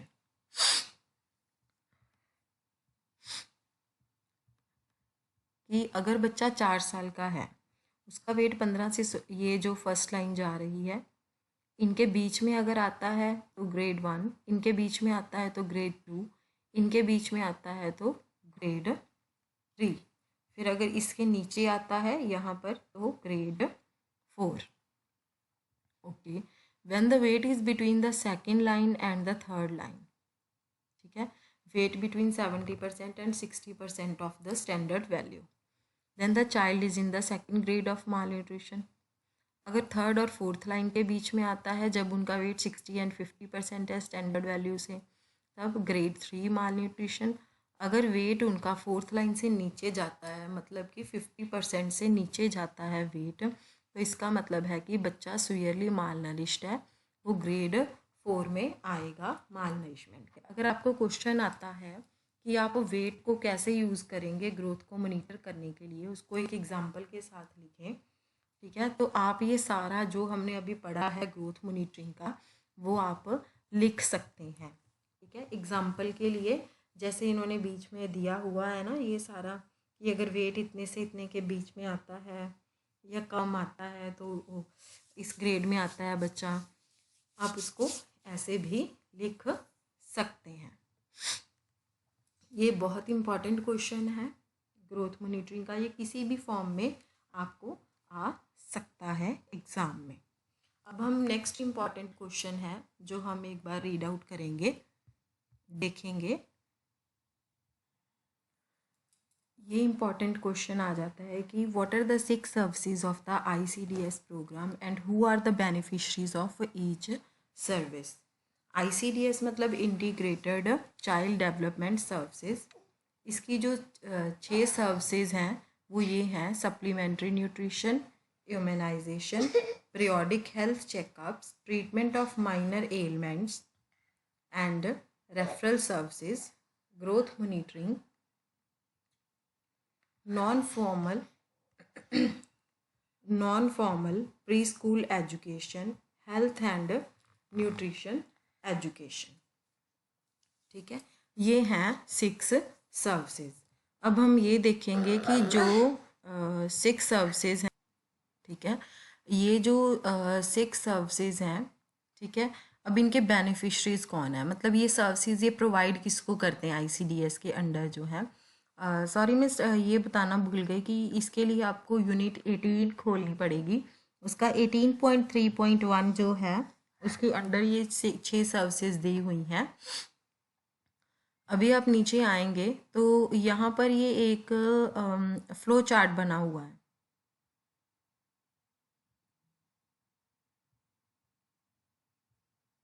ये फ्लो चार्ट जो बना हुआ है इसमें ही आपको दिख जाएगा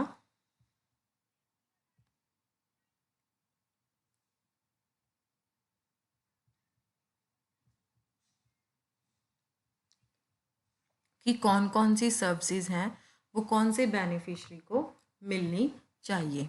सबसे पहले ये है चिल्ड्रन अंडर 1 ईयर। 1 साल तक के बच्चे को कौन कौन सी सर्विसेज मिलनी चाहिए।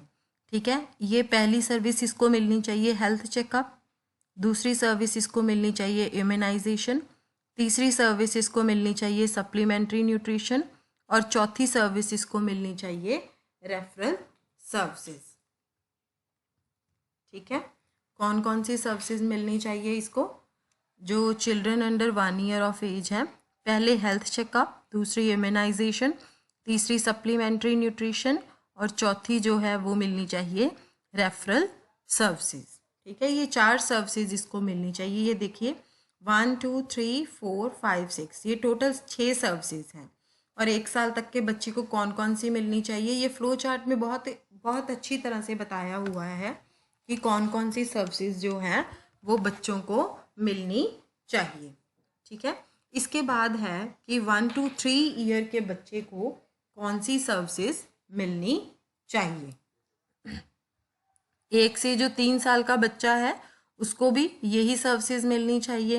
हेल्थ चेकअप, ये देखिए इन्होंने ऐसे ही बनाया हुआ है, health checkup, immunisation, supplementary nutrition और रेफरल सर्विसेज। ठीक है, यही सर्विसेज 1 to 3 ईयर के बच्चे को भी मिलनी चाहिए। चिल्ड्रन अंडर 1 ईयर और 1 to 3 ईयर्स के बच्चों को भी यही सारी सर्विसेज मिलनी चाहिए। ठीक है, सबसे पहले हमसे पूछा जाएगा कि 6 सर्विसेज कौन सी हैं, वो आपने लिख देनी है सारी लाइन वाइज। ये जो 6 सर्विसेज यहाँ पर लिखी हुई हैं, फिर इसके बेनिफिशरीज कौन हैं। ठीक है, ऐसे ही आप फ्लो चार्ट भी बनाएंगे तो चलेगा। उसके बाद 3 to 6 ईयर का बच्चा है उसको कौन कौन सी सर्विसेज मिलनी चाहिए, हेल्थ चेकअप भी मिलना चाहिए, immunisation, supplementary nutrition, referral services and non formal preschool education भी उसको मिलनी चाहिए 3 से 6 ईयर के बच्चे को। ठीक है, पहले 4 तो मिलनी चाहिए और साथ में एक और ऐड हो गई है जो है non formal preschool education. इसके बाद और कौन सी कैटेगरी आती है, फिर उसके बाद आती है एडोलेसेंट गर्ल्स। ठीक है, ये 2 एडोलेसेंट गर्ल्स में लिखा हुआ है। एडोलेसेंट गर्ल्स को कौन सी सर्विसेज मिलनी चाहिए, बाकी सारी सर्विसेज मिलनी चाहिए, सिर्फ non formal preschool education की जो सर्विस है वो नहीं मिलनी चाहिए। जो प्री स्कूल एजुकेशन की सर्विस है वो तो छोटे बच्चों को मिलेगी। एडोलेसेंट गर्ल कौन सी होती है? किशोर अवस्था। हमने पढ़ा था ना, 16 ईयर ऑफ एज ग्रुप, है ना। उसको प्री स्कूल एजुकेशन की ज़रूरत नहीं है, बाकी बट सबकी ज़रूरत है। हेल्थ चेकअप की भी ज़रूरत है, ह्यूमनाइजेशन की, सप्लीमेंट्री न्यूट्रिशन की, रेफरल सर्विसेज की और न्यूट्रिशन एंड हेल्थ एजुकेशन की भी उसको ज़रूरत है। इसके बाद जो भी सारी औरतें हैं जो कि 15 से 45 साल की उम्र के बीच में आती हैं, उसको कौन सी चाहिए सर्विसेज? सिर्फ न्यूट्रिशन एंड हेल्थ एजुकेशन, उसको सिर्फ ये वाली सर्विस ही चाहिए। ठीक है, आप ये ज़रूरी नहीं है कि फ्लो चार्ट ही बनाना है, आप इसको टेबल में भी लिख सकते हैं। और इसके बाद है प्रेग्नेंट एंड नर्सिंग मदर, इसको कौन कौन सी सर्विसेज चाहिए? इसको चाहिए हेल्थ चेकअप, पहली 4 सर्विसेज इसको चाहिए। Health checkup, immunisation, supplementary nutrition and referral services. ठीक है, अब हमें हमारी 6 सर्विसेज भी पता चल गई हैं और उनके बेनिफिशरीज कौन कौन से हैं, कि कौन सी एज ग्रुप में हमें कौन कौन सी सर्विसेज प्रोवाइड करनी है। ये भी बहुत इंपॉर्टेंट क्वेश्चन है और इसका आंसर बहुत ही ज़्यादा सिंपल, और ये फ्लो चार्ट में तो इतना ज़्यादा इजी बताया हुआ है। ये 6 सर्विसेज यहाँ पर बनी हुई हैं। जो चिल्ड्रन अंडर 1 ईयर और 1 to 3 ईयर है उनको ये पहली 4 सर्विसेज चाहिए। ठीक है, जो 3 to 6 ईयर का बच्चा है उसको ये पहली 4 सर्विसेज के साथ ये 5th सर्विस भी चाहिए, जो कि एजुकेशन प्री स्कूल की है। ठीक है, फिर उसके बाद आ जाएगी एडोलेसेंट गर्ल्स। ठीक है, एडोलेसेंट गर्ल्स को प्री स्कूल एजुकेशन की ज़रूरत नहीं है, तो ये हटा दो, और बाकी की जो 5 बच गई हैं वो उसको चाहिए। ठीक है, जो बाकी की सारी औरतें हैं जो 15 से 45 साल की उम्र की हैं उसको सिर्फ न्यूट्रिशन एंड हेल्थ एजुकेशन ही चाहिए। जो प्रेग्नेंट एंड नर्सिंग वमेन है उसको ये पहली 4 सर्विसेज चाहिए और उसको कोई भी सर्विस नहीं चाहिए। अब हम नेक्स्ट क्वेश्चन की ओर जाते हैं। ये मैं दोबारा रिपीट कर देती हूँ, ये यूनिट 18 में है, 18.3.1। पहले हमने ऊपर सारी सर्विसेज को पढ़ा है, जो 6 सर्विसेज हमें दी हुई हैं। ये रही 6 सर्विसेज, इंग्लिश के मैनुअल में पेज नंबर 14 पर है, यूनिट 18 में ये 6 सर्विसेज हैं, आप ये लिख सकते हैं। फिर इसके बाद उसके बेनिफिशरीज कौन है, ये हैं उसके बेनिफिशरीज जो अभी हमने डिस्कस की हैं। ये बहुत ही इंपॉर्टेंट क्वेश्चन है और इसका आंसर भी बहुत ईजी होता है, तो कंफ्यूज होने की इसमें ज़रूरत नहीं है। ICDS होता है इंटीग्रेटेड चाइल्ड डेवलपमेंट स्कीम। ठीक है, या आप सर्विसेज भी बोल सकते हैं या स्कीम भी बोल सकते हैं। अब हम नेक्स्ट क्वेश्चन की ओर जाएंगे, जो आपका नेक्स्ट क्वेश्चन है इम्पॉर्टेंट। ये इम्पॉर्टेंट एक क्वेश्चन है कि जो बेरी है, दैट इज़ जो कि थायामिन डेफिशिएंसी से होता है, उसको हम डाइट के थ्रू कैसे प्रिवेंट कर सकते हैं। ठीक है, ये है आपके यूनिट 17 में DECE 2 के मैनुअल में 17 में जो चैप्टर है चैप्टर का नाम है अदर न्यूट्रिशन प्रॉब्लम्स, उसमें है 17.2.3। ठीक है, आप ये चैप्टर ओपन करिए। 17.2.3 ये है बेरी थायामिन डेफिशिएंसी से होता है। ठीक है, पहले हमें ये बताना है कि beriberi is a nutritional deficiency that is caused due to the deficiency of vitamin thiamine. उसके बाद हमें ये बताना है कि हमें इसको कैसे प्रिवेंट करना है। ठीक है, इन्होंने कहा है कि अगर हमें बेरी को प्रिवेंट करना है तो हमें राइस को कंज्यूम करना है जो कि ज़्यादा पॉलिश वाले ना हो। ठीक है, इनफैक्ट जो हैंड पाउंडेड राइस होते हैं वो बेस्ट होते हैं। ठीक है, हमें मिलिंग के थ्रू जो राइस की पॉलिशिंग होती है उसको कम करवाने के लिए देखना चाहिए। इससे क्या होता है, जो थायामीन का लॉस होगा वो बहुत कम होगा। चलो, और हमें थायामीन रिच जो फूड्स हैं जिसमें थायामीन होता है वो फूड्स की कंजम्पशन को इंक्रीज करना चाहिए, इससे बेरी प्रिवेंट होगा। और रिचेस्ट डाइटरी सोर्सेज कौन कौन से हैं थायामीन के? यीस्ट और ब्रैन क्या होता है? जो हमारी कनक और मिलेट्स हैं उसकी आउटर लेयर जो होती है उसको हम ब्रैन बोलते हैं। ठीक है, जो थायामीन है वो प्लांट फूड्स में बहुत पाई जाती है। इन्होंने कहा है कि जो आपका ब्लॉक 2 है उसमें यूनिट 6 है। यूनिट 6 में भी लिखा हुआ है कि जो थायामीन के रिच सोर्सेज हैं वो कौन से होते हैं। मैं आपको एक बार दिखा भी देती हूँ कि थायामीन के और रिच सोर्सेज कौन से हैं। ये देखिए, जो थायामीन है वो एनिमल और प्लांट फूड्स में होता है। ठीक है, almost all the food stuff fat, oil और शुगर को छोड़ के थायामीन थोड़ी थोड़ी अमाउंट में सारे फूड्स में होता है। प्लांट फूड्स जैसे कि cereals, wheat and rice, pulses, साबुत दालें जो होती हैं वो भी रिच सोर्सेज हैं थायामीन के। जो एनिमल ओरिजिन के फूड्स हैं जैसे कि lean meat, poultry, egg yolk, ये भी गुड सोर्सेज होते हैं।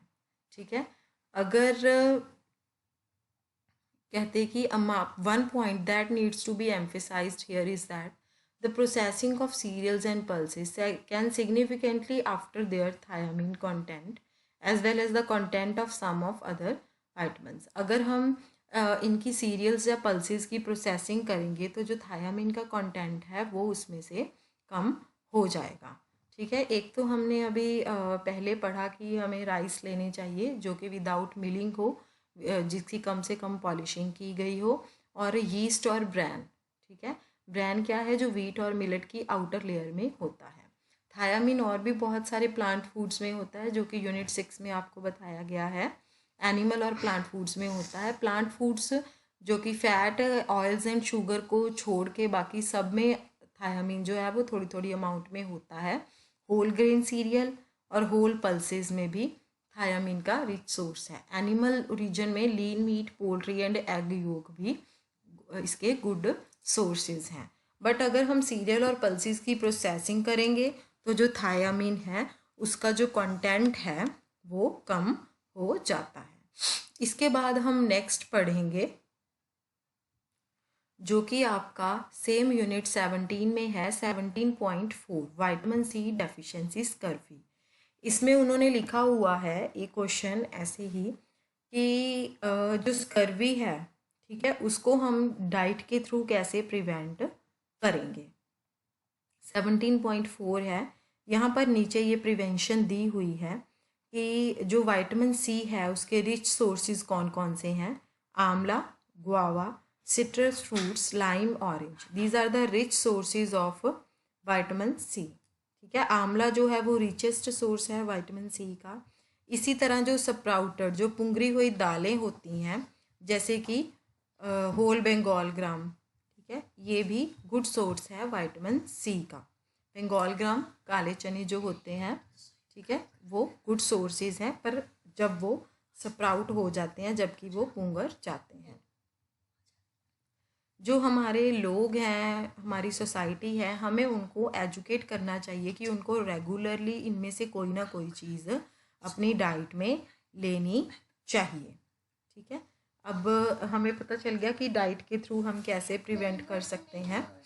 ठीक है, कई बार विटामिन सी टैबलेट्स भी देनी पड़ती हैं, पर वो डाइट में उसका कोई रोल नहीं होता है। माउथ के थ्रू भी ले सकते हैं, और विटामिन सी इंजेक्शंस भी दिए जाते हैं कई बार उनको माउथ के थ्रू।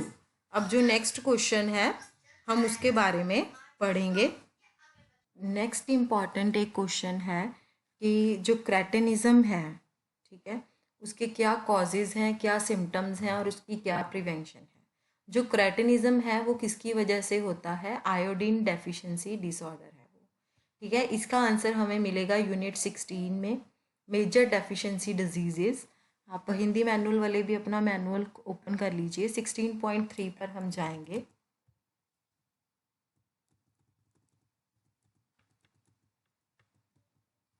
ये रहा iodine deficiency disorder. Iodine deficiency disorders और भी बहुत सारे होते हैं जैसे कि ग्वाइटर हो गया, बट क्रेटिनिज्म उसमें से एक है। हम क्रेटिनिज्म के बारे में पहले पढ़ेंगे।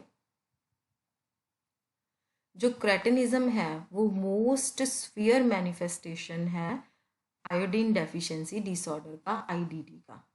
ठीक है, cretinism refers to adverse effects of iodine deficiency on the infant and the young child. ठीक है, क्रेटिनिज्म का मतलब है कि आयोडीन डेफिशिएंसी का बहुत ज़्यादा गंदा जो इफ़ेक्ट होता है वो बच्चों और यंग चाइल्ड पर पड़ता है। Let us see how cretinism sets in और why does the child become cretin. बच्चा कैसे क्रेटिनिज्म हो जाता है?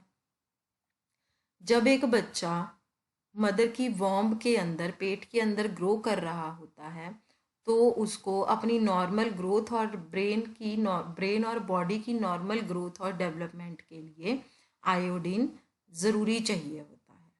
ठीक है, तो आयोडीन की सप्लाई उसको होनी चाहिए। ठीक है, ओनली द मदर्स डाइट और body can provide the essential iodine. ठीक है, माँ के पेट के अंदर सिर्फ जो मदर की डाइट है या मदर की बॉडी है वही उसको आयोडीन दे सकती है।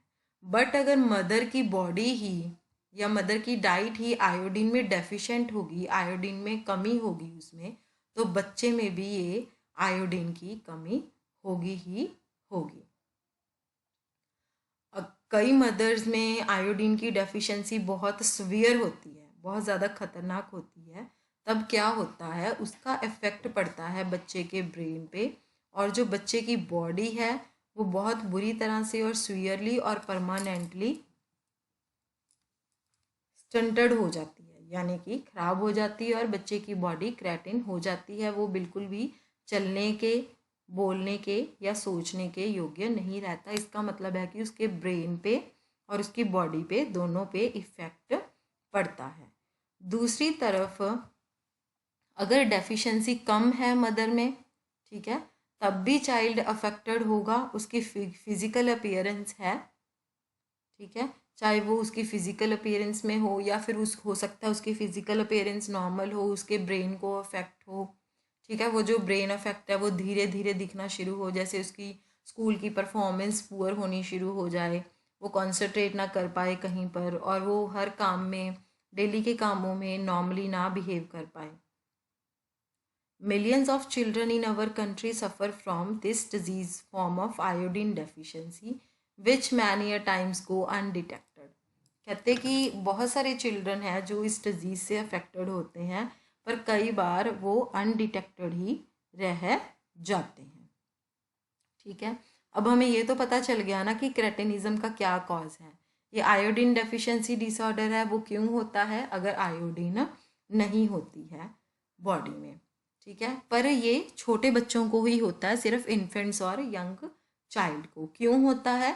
वो भी मदर की बॉडी में ही जब बच्चा होता है, अगर मदर वो आयोडीन प्रॉपर ना ले तो हो जाता है बच्चों को। ठीक है, तो इसके सिम्टम्स क्या हैं? ठीक है, पहला तो हमने पढ़ा कि बच्चे के ब्रेन और बॉडी पे इफेक्ट पड़ता है। ठीक है, अगर बहुत ज़्यादा सीवियर है डेफिशिएंसी मदर में, तो बच्चे की ब्रेन और बॉडी सीवियरली स्टंटेड हो जाते हैं।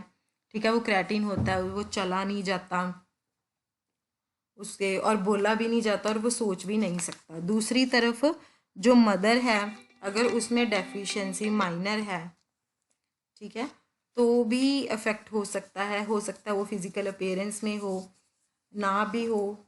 ठीक है, पर ब्रेन में भी हो सकता है वो धीरे धीरे हमें शो हो, बच्चे की स्कूल परफॉर्मेंस पुअर हो। ये सारे उसके सिम्टम्स आ जाएंगे। अब हम इसको कंट्रोल कैसे कर सकते हैं? ठीक है, ये क्यों होती है? आयोडीन डेफिशिएंसी की इनटेक कम होती है, इसीलिए होती है अगर हम आयोडीन खाएंगे, ठीक है, जहाँ हम उस एरिया में रहेंगे जहाँ पर आयोडीन की अवेलेबिलिटी ज़्यादा है, ठीक है, तो हम इसको कंट्रोल कर सकते हैं। बट फ्यू मेथड्स हैं आयोडीन इंटेक को इंक्रीज़ करने के, जो कि दूसरे एरियाज़ में रहते हैं जहाँ पर आयोडीन नहीं अवेलेबल होती है। यूज़ ऑफ आयोडाइज्ड साल्ट, नमक हमें आयोडाइज्ड मिलता है, हम वो यूज़ कर सकते हैं। Use of tablets containing potassium और sodium iodide, use of iodized salt. ठीक है, हम ये 3 चीज़ें यूज़ कर सकते हैं। अब हम इनको थोड़ा डिटेल में पढ़ेंगे। यूज ऑफ आयोडाइज्ड साल्ट, ठीक है, ये सबसे ज़्यादा पुराना और यूज़फुल मेथड है कि जो हमारा नॉर्मल नमक होता था उसको आयोडीन के साथ फोर्टिफाई कर दिया गया था। आयोडीन की कौन सी फॉर्म के साथ? पोटाशियम आयोडेट के साथ फोर्टिफाई कर दिया था, ठीक है।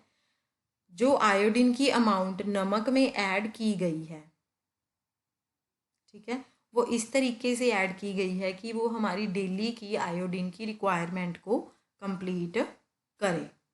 जो हमारा आयोडीन सॉल्ट है, ठीक है, जिसमें नॉर्मल नमक में आयोडीन ऐड किया गया उसको ही हम आयोडाइज्ड सॉल्ट बोलते हैं, ठीक है।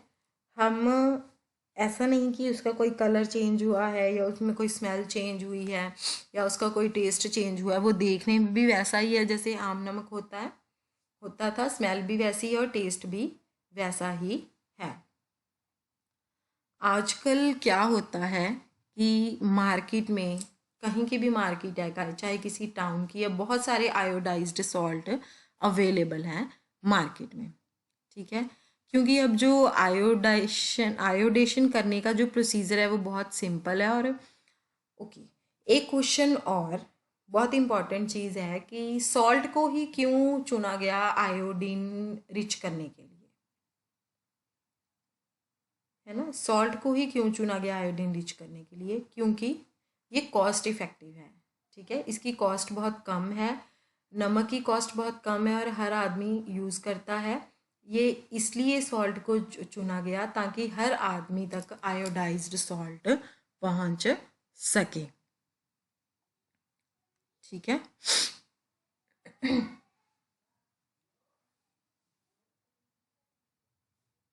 अब नॉन आयोडाइज्ड सॉल्ट मार्केट में अवेलेबल बिल्कुल भी नहीं है, सिर्फ आयोडीन सॉल्ट ही अवेलेबल है। नेक्स्ट है use of tablets of sodium और पोटाशियम आयोडाइड।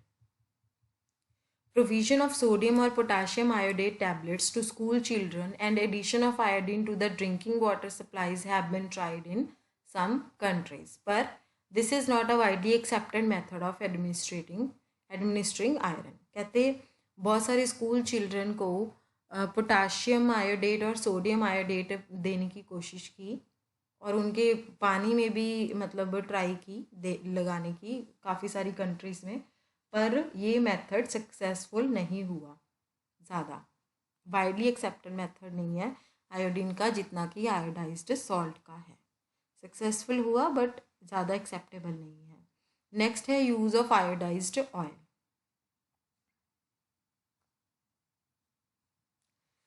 काफ़ी देर से जो ऑयल है वो थ्रू इंजेक्शन डाला जाता है, ठीक है, उन एरियाज़ में जहाँ पर ग्वाइटर और क्रेटिनिज्म बहुत ज़्यादा है, यानी कि आयोडीन डेफिशिएंसी बहुत ज़्यादा सीवियर है। इसका एक एडवांटेज है, an injection of 1 ml dose of iodised salt can provide protection to an individual for 3 to 5 years। कहते अगर आयोडाइज्ड ऑयल की 1 ml की डोज हमें मिल जाए तो 3 से 5 साल तक हम आयोडीन डेफिशिएंसी डिसऑर्डर से बच सकते हैं। बट एक और बड़ा डिसएडवांटेज है कि ये बहुत ज़्यादा एक्सपेंसिव है, ठीक है, और हर किसी तक पहुंचना बहुत मुश्किल है।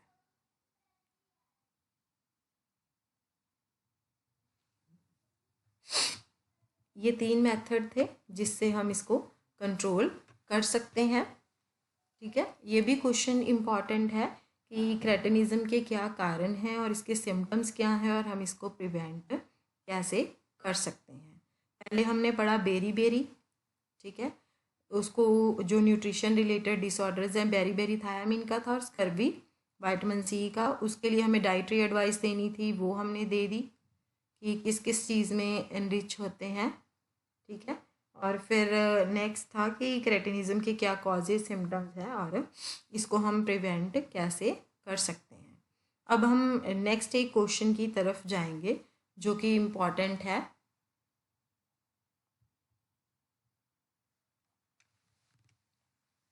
हमारा ये एक क्वेश्चन और है कि इन्फेंट को ड्यूरिंग और आफ्टर इलनेस कौन से पाँच पॉइंट को ध्यान में रखना चाहिए। ठीक है, कौन से 5 पॉइंट हैं? ये 5 पॉइंट हैं, 1 2 3 4 5। पहला है कि हमें अगर बच्चे को डायरिया है तो भी हमें ब्रेस्ट फीडिंग को कंटिन्यू करना चाहिए।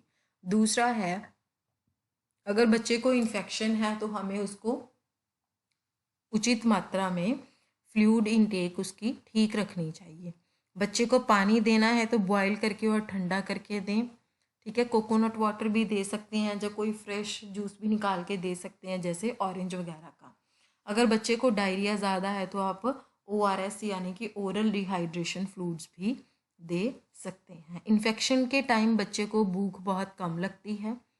कई बच्चों के लिप्स और जो माउथ होते हैं वो सोर हुए होते हैं, तो खाना भी पसंद नहीं करते हैं। तो इस कंडीशन में हमें क्या करना चाहिए? बच्चों को सॉफ्ट खाना देना चाहिए, जिससे कि बच्चे इरिटेट ना हो, और नॉर्मल डाइट नहीं देनी चाहिए, थोड़ा सा हटके कुछ देना चाहिए। ठीक है, सॉफ्ट फूड्स के मिक्सचर देनी चाहिए, थोड़ी थोड़ी देर बाद उनको मील प्रोवाइड करना चाहिए, जैसे कि दलिया दे सकते हैं हम, उबला हुआ दूध दे सकते हैं, कुक्ड एग्स दे सकते हैं, नॉन फाइब्रस फ्रूट जैसे कि बनाना वगैरह दे सकते हैं। हमें ये भी ध्यान रखना, अगर बच्चे को ज़्यादा कफ वगैरह है तो भी आप कई फूड्स को इसमें से अवॉइड कर सकते हैं। नेक्स्ट है, अगर किसी बच्चे को मीज़ल्स हैं, डायरिया है, रेस्पिरेटरी इन्फेक्शन है या और भी कोई सीरियस इन्फेक्शंस हैं, तो हमें उनको विटामिन ए रिच फूड्स को देना चाहिए। जब बच्चा थोड़ा सा रिकवर करना शुरू कर दे तो हमें उनको वेल बैलेंस्ड डाइट प्रोवाइड, संतुलित खुराक हमें उनको प्रोवाइड करनी चाहिए। ठीक है, जिसमें सफिशेंट अमाउंट में सारे न्यूट्रिएंट्स हों, जो कि बच्चे की ग्रोथ के लिए अच्छे हों और उनकी बॉडी में वो स्टोर भी हो सके, ताकि वो आगे जाके उनके काम आ सकें। ये भी एक बहुत इम्पॉर्टेंट क्वेश्चन है, और ये आपका यूनिट 12 में है क्वेश्चन। जो आपका 12.5 है, emotional and physiological aspects of infant feeding, उसके बिल्कुल उससे पहले वाले पेज पर है इसका आंसर। जो 5 पॉइंट्स हैं ये ऐसे बीच में दिए हुए हैं, 5 पॉइंट्स ऐसे बनाकर, चेक योर एक्सरसाइज 2 से पहले ये 5 पॉइंट्स ऐसे बीच में बनाकर दिए हुए हैं कि अगर कोई इन्फेंट को हमें ड्यूरिंग और आफ्टर इलनेस फीड करना है तो कौन से पॉइंट्स को हमने ध्यान में रखना है। ठीक है, अब हम नेक्स्ट एक और इम्पॉर्टेंट क्वेश्चन है, वो भी आपके यूनिट 12 में भी अवेलेबल है, कि बेसिक मिक्स क्या होता है और उसकी एग्जांपल्स दें। उसके लिए आपको 12.4.2 है, जो कि 3 से 6 महीने के बच्चे के लिए फीडिंग के लिए दिया हुआ है, उसमें है इसका आंसर कि बेसिक मिक्स क्या होता है। बेसिक मिक्स होता है that is prepared using a serial and pulse. Basic mix जो है वो सीरियल और पल्स को यूज़ करके बनता है। ये भी बहुत इम्पॉर्टेंट है क्वेश्चन कि बेसिक मिक्स क्या है। It is prepared using a serial and A pulse. Serial wheat flour हो गया, पल्स हो गया बंगाल ग्राम फ्लावर। ठीक है, कनक और बेसन। For example it can be roasted. अब हम इनको एग्जाम्पल है कि हम इनको अलग अलग रोस्ट भी कर सकते हैं, फिर हम इनको मिक्स करके ठंडा भी कर सकते हैं। ठीक है, फिर हम इनको क्या कर सकते हैं, इनको मिक्स करके दूध के साथ या पानी के साथ इसका पेस्ट बना सकते हैं। ठीक है, या फिर इनको हम लिक्विड फॉर्म में या स्मूथ कंसिस्टेंसी में भी रख के दे सकते हैं बच्चों को। दूसरी एग्जांपल है, हम खिचड़ी बना सकते हैं राइस और दाल से। ठीक है, बेसिक मिक्स होता है जो व्हीट और पल्स दोनों का मिक्सचर होता है। ठीक है, उसको हम बोलते हैं बेसिक मिक्स। फर्स्ट एग्जांपल है कि आप कनक और जो बेसन है हम उसको अलग अलग रोस्ट करके रख सकते हैं, उसमें हम दूध या पानी मिलाकर उसका पेस्ट बना के, स्मूथ कंसिस्टेंसी बना के या लिक्विड बना के बच्चों को दे सकते हैं। दूसरी एग्जांपल है खिचड़ी बना सकते हैं दाल और चावल से। ठीक है, इसको भी हम बेसिक मिक्स की एक एग्जाम्पल ही कहेंगे। इसके बाद एक और इम्पॉर्टेंट क्वेश्चन है कि कोई बच्चा 2 साल का है, वो बहुत एक्टिव है, ठीक है, हमें कोई भी 5 पॉइंट्स बताने हैं जो कि हम उसका मील बनाने के लिए कंसीडर कर सकते हैं। ठीक है, इसका आंसर हमें यूनिट 13 में मिलेगा, 13.2.2 में, कि एक बच्चा है, जब हम उसका मील प्लान करते हैं तो हमें उसमें 3 फूड ग्रुप्स ज़रूरी हैं इंक्लूड करने। कौन से? Energy giving food, body building and protective और रेगुलेटरी फूड। ठीक है, एनर्जी रिच फूड्स कौन से होते हैं? सीरियल। प्रोटीन रिच फूड्स कौन से होते हैं? Pulses, meat, egg. And calcium rich foods कौन से होते हैं? Milk and milk products. And iron rich foods कौन से होते हैं? Meat, pulses and green leafy vegetables. ठीक है, ये सब हमें उसमें इंक्लूड करने चाहिए। ठीक है, अब नेक्स्ट है कि हमें किस तरह का मील होता है। हमें अपनी इनकम पर भी बहुत डिपेंड करता है, फैमिली की इनकम पर, कि हम टॉडलर को किस तरह का फूड दें।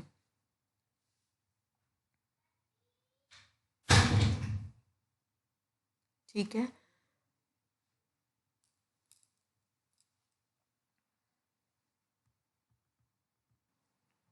जब बच्चा, नेक्स्ट ये पैराग्राफ है, जब बच्चा 2 साल की उम्र तक चला जाता है तो वो अच्छी तरह से एक छोटा सा एप्पल भी हैंडल कर सकता है और इसका बड़ा पार्ट भी हैंडल कर सकता है। जो होल नट्स होते हैं वो अवॉइड करने चाहिए, ठीक है, या फिर वो बच्चों को तोड़ कर देने चाहिए। ठीक है, मीट एंड फिश जो है वो अच्छी तरह से कुक होनी चाहिए, जो बोन्स हैं उसको कम्प्लीटली रिमूव कर देना चाहिए। Meat should be mashed to prepare it for finger और स्पून फीडिंग। मीट जो बच्चों को है वो मैश करके ही देना चाहिए। It is important to supervise young children closely when eating. जब बच्चा खाना खा रहा है तो उसको क्लोजली एग्जामिन करना चाहिए।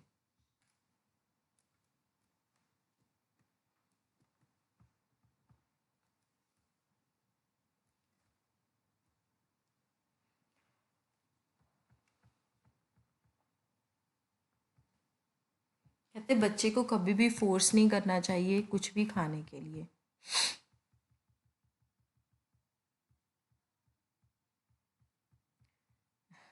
कहते जब बच्चे को भूख लगी होती है उसको तब वो खाना ऑफर करो जो उसको बिल्कुल भी पसंद ना हो। हमें बच्चे को पहले वेजिटेबल्स ऑफर करनी चाहिए, ठीक है, फिर बाकी के फूड्स ऑफर करने चाहिए। डिफरेंट वेजिटेबल्स को बच्चों को स्टीम करके देना चाहिए, ठीक है। और जैसे जैसे वो खाते जाएंगे तो वो हर चीज़ में डिफ्रेंशिएट करना भी सीख जाते हैं, जैसे कि red carrot, white cauliflower, florets, green spinach, pale green cabbage, ऐसे। पेरेंट्स और केयर गिवर्स जो भी बच्चों का ध्यान रख रहे हैं उनको चाहिए कि जब वो मतलब बच्चों को कोई रिवार्ड देते हैं तो उनको बच्चों को फूड ही देना चाहिए, जैसे कि बिस्किट्स, क्रैकर, चिप्स, चॉकलेट्स और टॉफ़ीज़ वगैरह। कहते कि ये हमें बहुत ध्यान रखना चाहिए कि बच्चों को ये सारा कुछ हमें मील टाइम पर नहीं देना है, ठीक है। वैसे तो ये सारी चीज़ें कम ही देनी चाहिए खाने के लिए, ठीक है, पर मील टाइम पर हमें बिल्कुल भी नहीं देना है। बच्चों को मीठा खाने के लिए ज़्यादा नहीं देना, इससे बच्चों के कैविटी लगने का डर होता है, ठीक है। कन्वीनियंस फूड्स भी अवॉइड करने हैं, जैसे कि नूडल्स वगैरह, उसमें केमिकल्स, प्रेजर्वेटिव्स, फ्लेवरिंग एजेंट्स जो भी होते हैं जिस जिस भी प्रोडक्ट में, वो सब कुछ हमें अवॉइड करना चाहिए बच्चों को देते टाइम। हमें अगर हमें लगता है कि बच्चा ये फूड नहीं खाएगा, ये उनकी पसंद का नहीं है, तो हमें क्या करना चाहिए कि बेस्ट है कि हमें बच्चों को पहले तो नए नए फूड देने चाहिए, और सबसे पहले हमें बच्चों को थोड़ी अमाउंट पे देना चाहिए और कभी भी उनको फोर्स नहीं करना चाहिए। अगर बच्चा एक बार फूड रिजेक्ट करता है तो हम दोबारा उसको थोड़े से हफ्तों या दिनों के बाद हम दोबारा ट्राई कर सकते हैं, हो सकता है बच्चा उसको दूसरी बार खा ले, ठीक है। ये जब बच्चा 2 साल का हो जाता है तब ये सारे जो टेम्पर टैंट्रम्स, रिफ्यूजल, ये सब कुछ बहुत कॉमन हो जाता है। आज की क्लास हम यहीं ख़त्म करते हैं, ठीक है। जो हम नेक्स्ट पॉइंट भी चलो मैं आपको बता देती हूँ कि जो भी हम फूड बच्चों को सर्व करेंगे, ठीक है, वो स्पाइसी नहीं होने चाहिए ज़्यादा, ठीक है, और प्रॉपरली कुक्ड होने चाहिए। जो फूड्स रिच इन फाइबर हैं उनको अवॉइड करना चाहिए, ठीक है। स्ट्रॉन्गली फ्लेवर्ड फूड्स भी बच्चों को नहीं देने चाहिए। बच्चे को हेल्प करनी चाहिए कि क्योंकि बच्चे इस बात में बड़ा मज़ा लेते हैं कि हम सर्व करेंगे, हम सर्व करेंगे, ठीक है। जब बच्चा 2 साल का हो जाता है वो अपने आप से खाना खा सकता है। जब वो 3 साल का हो जाता है वो स्ट्रॉ के साथ भी सब करना सीख जाता है, ठीक है। तो बच्चे में ये आदत डालनी चाहिए, लर्निंग बाय इमिटेशन और लर्निंग बाय डूइंग। ओके, अब हम अपनी नेक्स्ट क्लास में आगे का देखेंगे कि क्या स्टाइल रखना है। हमने चैप्टर वाइज फॉलो अप लेना है या ऐसे ही इम्पॉर्टेंट क्वेश्चंस रीड आउट करने हैं। आप भी अपने सजेशन देना कमेंट बॉक्स में, फिर हम देखते हैं कि हमें कैसे जो हमारा नेक्स्ट सेशन है वो हमें कंटिन्यू करना है। Thank you dear students. अब हम मिलते हैं अपनी नेक्स्ट क्लास में जो कि हमारी DECE 2 की ही होगी क्लास। Thank you again.